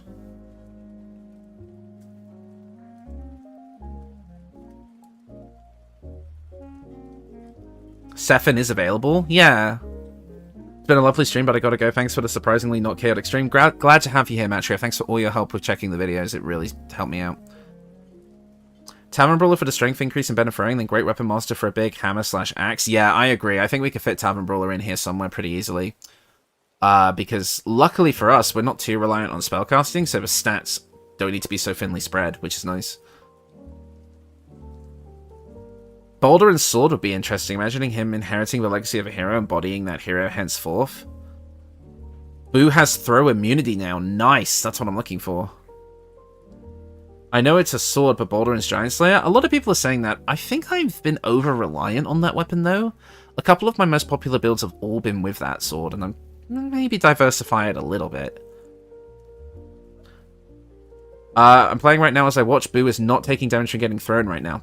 Perfect. Sounds good to me. So, Sword of Chaos. I'm liking Sethan with the whole enlarge, reduce kind of shtick. I know this one only reduces, but if we have someone in the party who can cast enlarge on Boo, I think that would just be funny. As for the Maul, I quite like the Foe Breaker. Like, just the name feels very in line with what, like, Minsc kind of being this big heroic guy, and the fact that it's a big hammer that ignores resistance to bludgeoning damage, just meaning we can hit no matter what.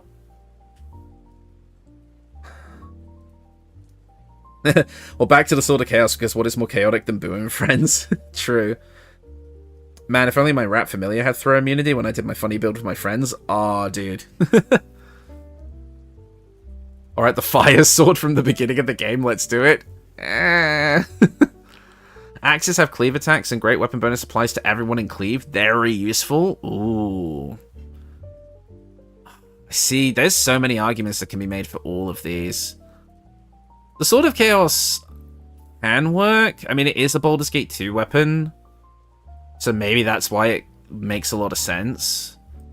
But I like Sethan and Foebreaker as well. I think they all have merit as decent choices, for sure.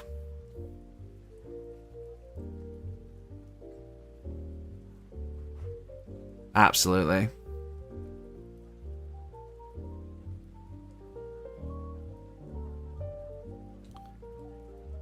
What about the sausage weapon? Boo is hungry. Hmm.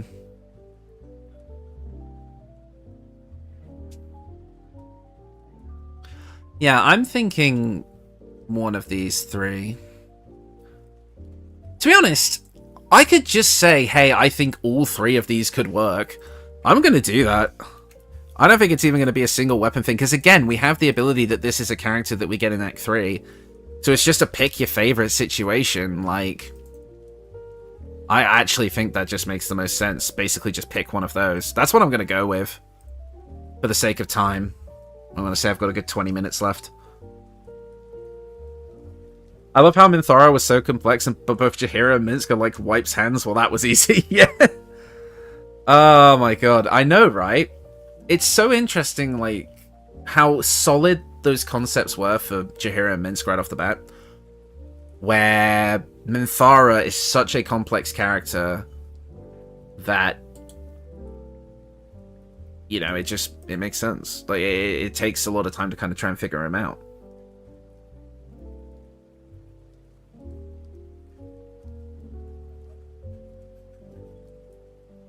You have to make a salami wielder who uses aspect of the chimpanzee from Wild Heart. I love how Minsc easily goes, yeah. Dual wield sausages while in your tidy white water whiteys. Whenever I do meme builds, it doesn't go down well. Usually.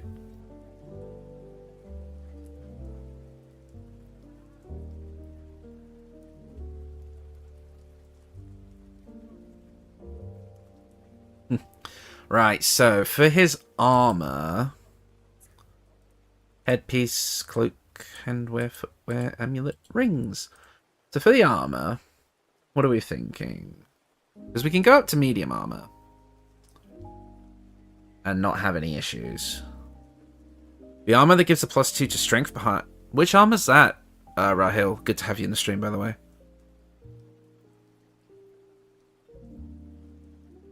Which one is the one that gives a +2 to strength?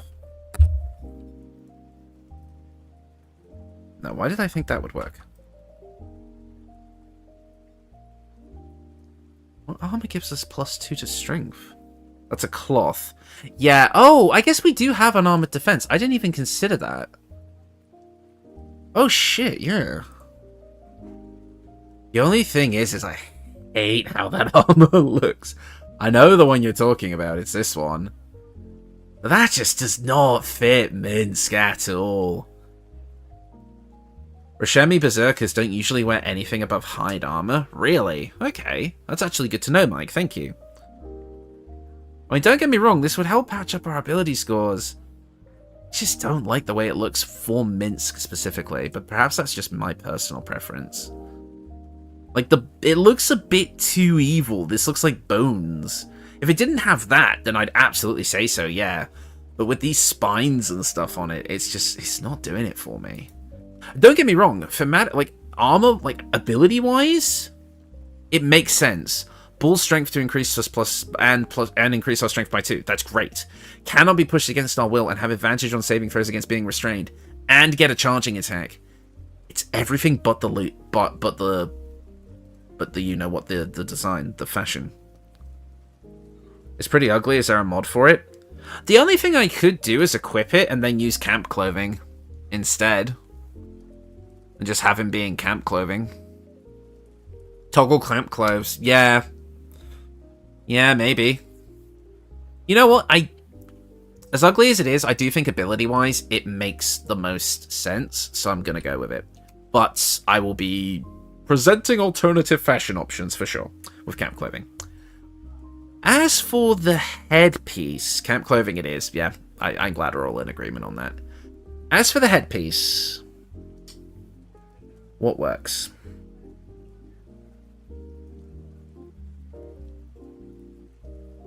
What works? Well, we need to stay, if we're using an armored defense, we need to stay in clothing, so. Horns of the Berserker, did I use those? I think I did. Is the Amulet of Health free? Probably? Mask of the Shapeshifter, every superhero needs a secret identity. I've kind of had this passive rule of not using stuff from the Digital Deluxe version. But that's just me. To make the unarmored AC good, you need good con.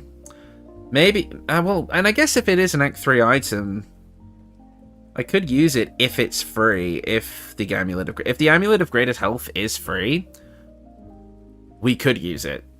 I'll put it in the document. I'm pretty sure it's free. Because I don't think I would have recommended it, because I'm not usually inclined to. Helm of the Berserker you get from the Harper hideout in Act 3. The one I was talking about. The Horns of the Berserker, this one? If so, I absolutely would go with that. 100%. That, or the Horns of the Berserker, or the Bone Spike Helmet. For a menacing attack. And the psychic damage on a rage. One of those two.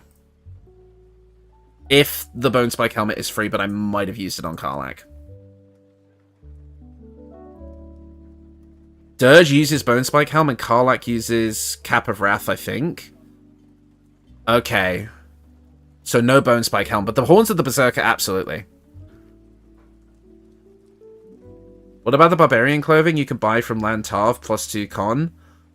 The Enraging Heart Garb is what you're thinking of, and I used that on Karlach. Karlach 100% doesn't use it. I thought she used the Bone Spike one. I thought she did. Dirge has the Bone Spike. Yes, Dirge has the Bone Spike, sorry. Thank you, Jonesing. As for the cloak... kind of just want a long, flowing cape for our hero, Minsc.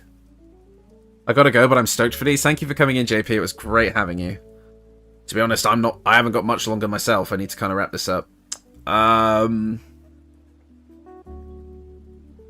Alternative timeline. Minsc is an evildoer with insane wit. What do? Cower in fear. Run. Try and find the boo that he abandoned in his timeline. Work together. Come up with a rebellion, a revolution. Too bad we don't have the Cloak of Billowing in BG3. Cloak of Protection. If it's not being used yet, then yeah. I could see it. I want to see this Minsc one the most of all, and curious to see where you land with Minthara. I think we got some good stuff there. Handwear. Yeah, Cloak of Protection. Yeah, just a big long flowing cloak. You guys are going on to the Superman motif. I might see if I can get the dye color, but I don't know if that's possible. For the hands,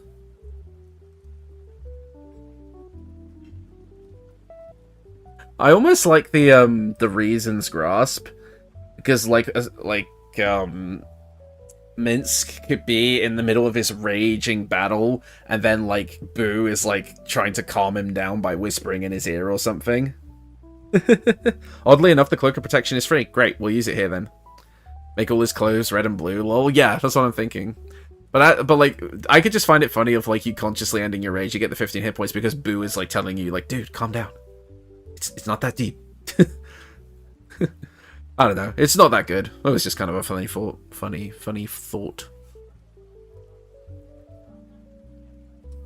What else do we have here? Oh, we were going to use the gloves of uninhibited Kashiga, because I haven't used those yet, right? Some builds didn't have cloaks. Yeah, sometimes it's just a fashion choice. Yeah, we were going to use these, right, for the throwing. And I'm pretty sure these haven't been used yet, so... yeah, I'll stick these on.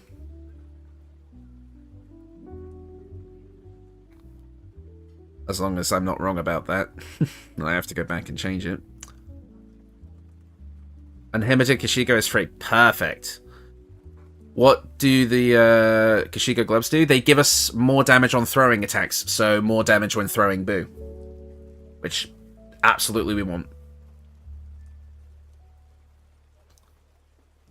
As for the boots, we need to stay here, so... because we're unarmored.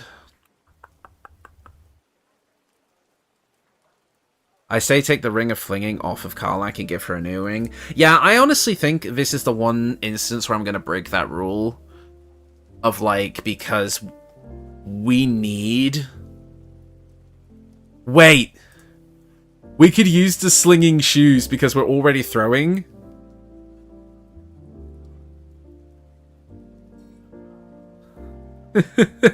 So he could throw his shoes too when he's not throwing Boo.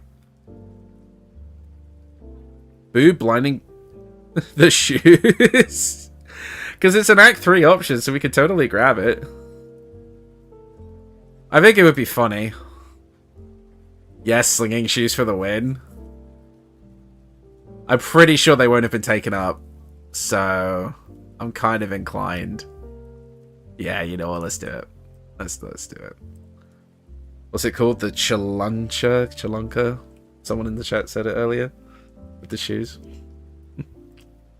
Right, so... And then for the rings, yeah, I think the Ring of Flinging, I will say in the video, like, honestly, I would take it off of the Karlach build and put it here instead.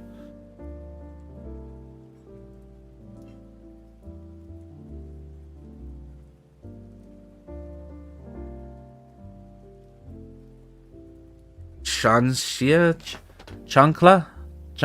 It's Spanish? Yeah, I figured it might have been.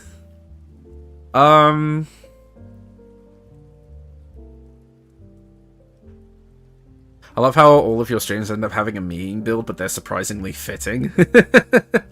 Yeah, it's kind of how I roll at this point. I always like the ability to turn joke concepts into, like, genuinely serious things is always one of my favorite things to do. Right, so definitely going to take the Ring of Flinging on this one, and I can just disclaimer in the video. And then finally, for our last ring, the ultimate Mexican weapon. I know its power too well. That's funny. Right. What is our final ring? Minsc. That's a good one, actually. Let's see. That's why I think he'd do a great Chimp Wildheart build. I will look into that. If you manage to make Minsc a serious thing, you'll be the first ever. I mean, heck, might as well be a first at something. Ring of Truthfulness, just because it fits thematically for Minsc. Hold on, where is that one? Ring of Truthfulness. Wait, is it a blue ring? It's actually a blue ring? You gain advantage on insight checks. You know what? Yes. Absolutely. Minsc's ability, like, he doesn't, like, analytically read people, but the way he just sees people, like, he sees them for what they are, despite not maybe understanding that all the time. Like, I don't know, I like it. I like the Ring of Truthfulness here, just thematically. Yeah, I love it. And with that,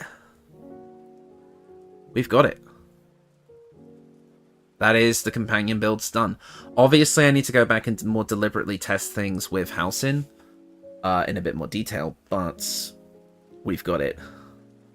More like Minsc with blind luck. Yeah, that's kind of what I'm thinking. It's still fun, though. We actually did it. That's all of them. That is the companions.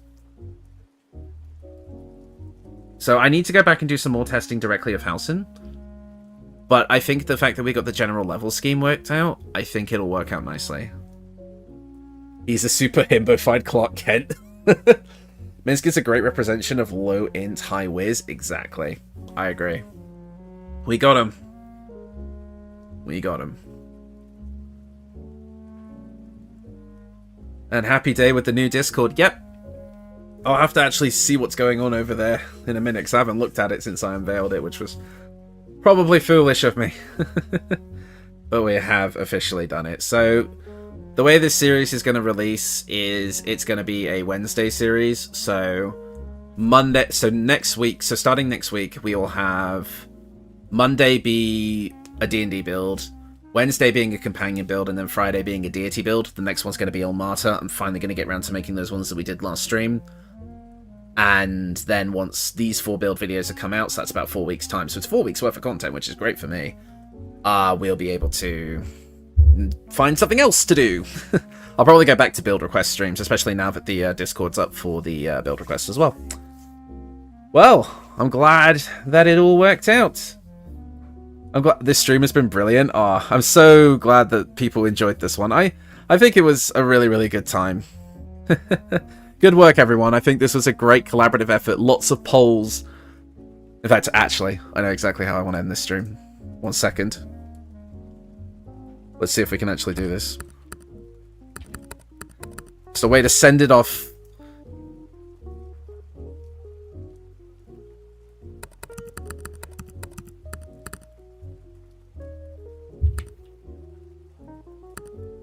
Hold on. I'll make it 50. Alright. It was really nice to have you back. Thanks, guys. I really did enjoy this one. This is just a little meme. I want to do a meme. Alright, here we go. You have to get the poll exactly as a tie. Go. Just a fun meme. So many polls, the building is too secure. Yay, you guys did it! Oh no, you broke it. Nah, I'm glad to be back. I didn't like being absent. I didn't like taking a break from streams before I even got sick, and then getting sick as well. Not being able to do stuff. It sucked. It really sucked. I'm really happy to be back. Now that the channel is in such a good place as well. Really happy. Come on, we need 2 more votes for the bottom one. I voted 50%. Ow, I just bashed my mic. Team 50% here.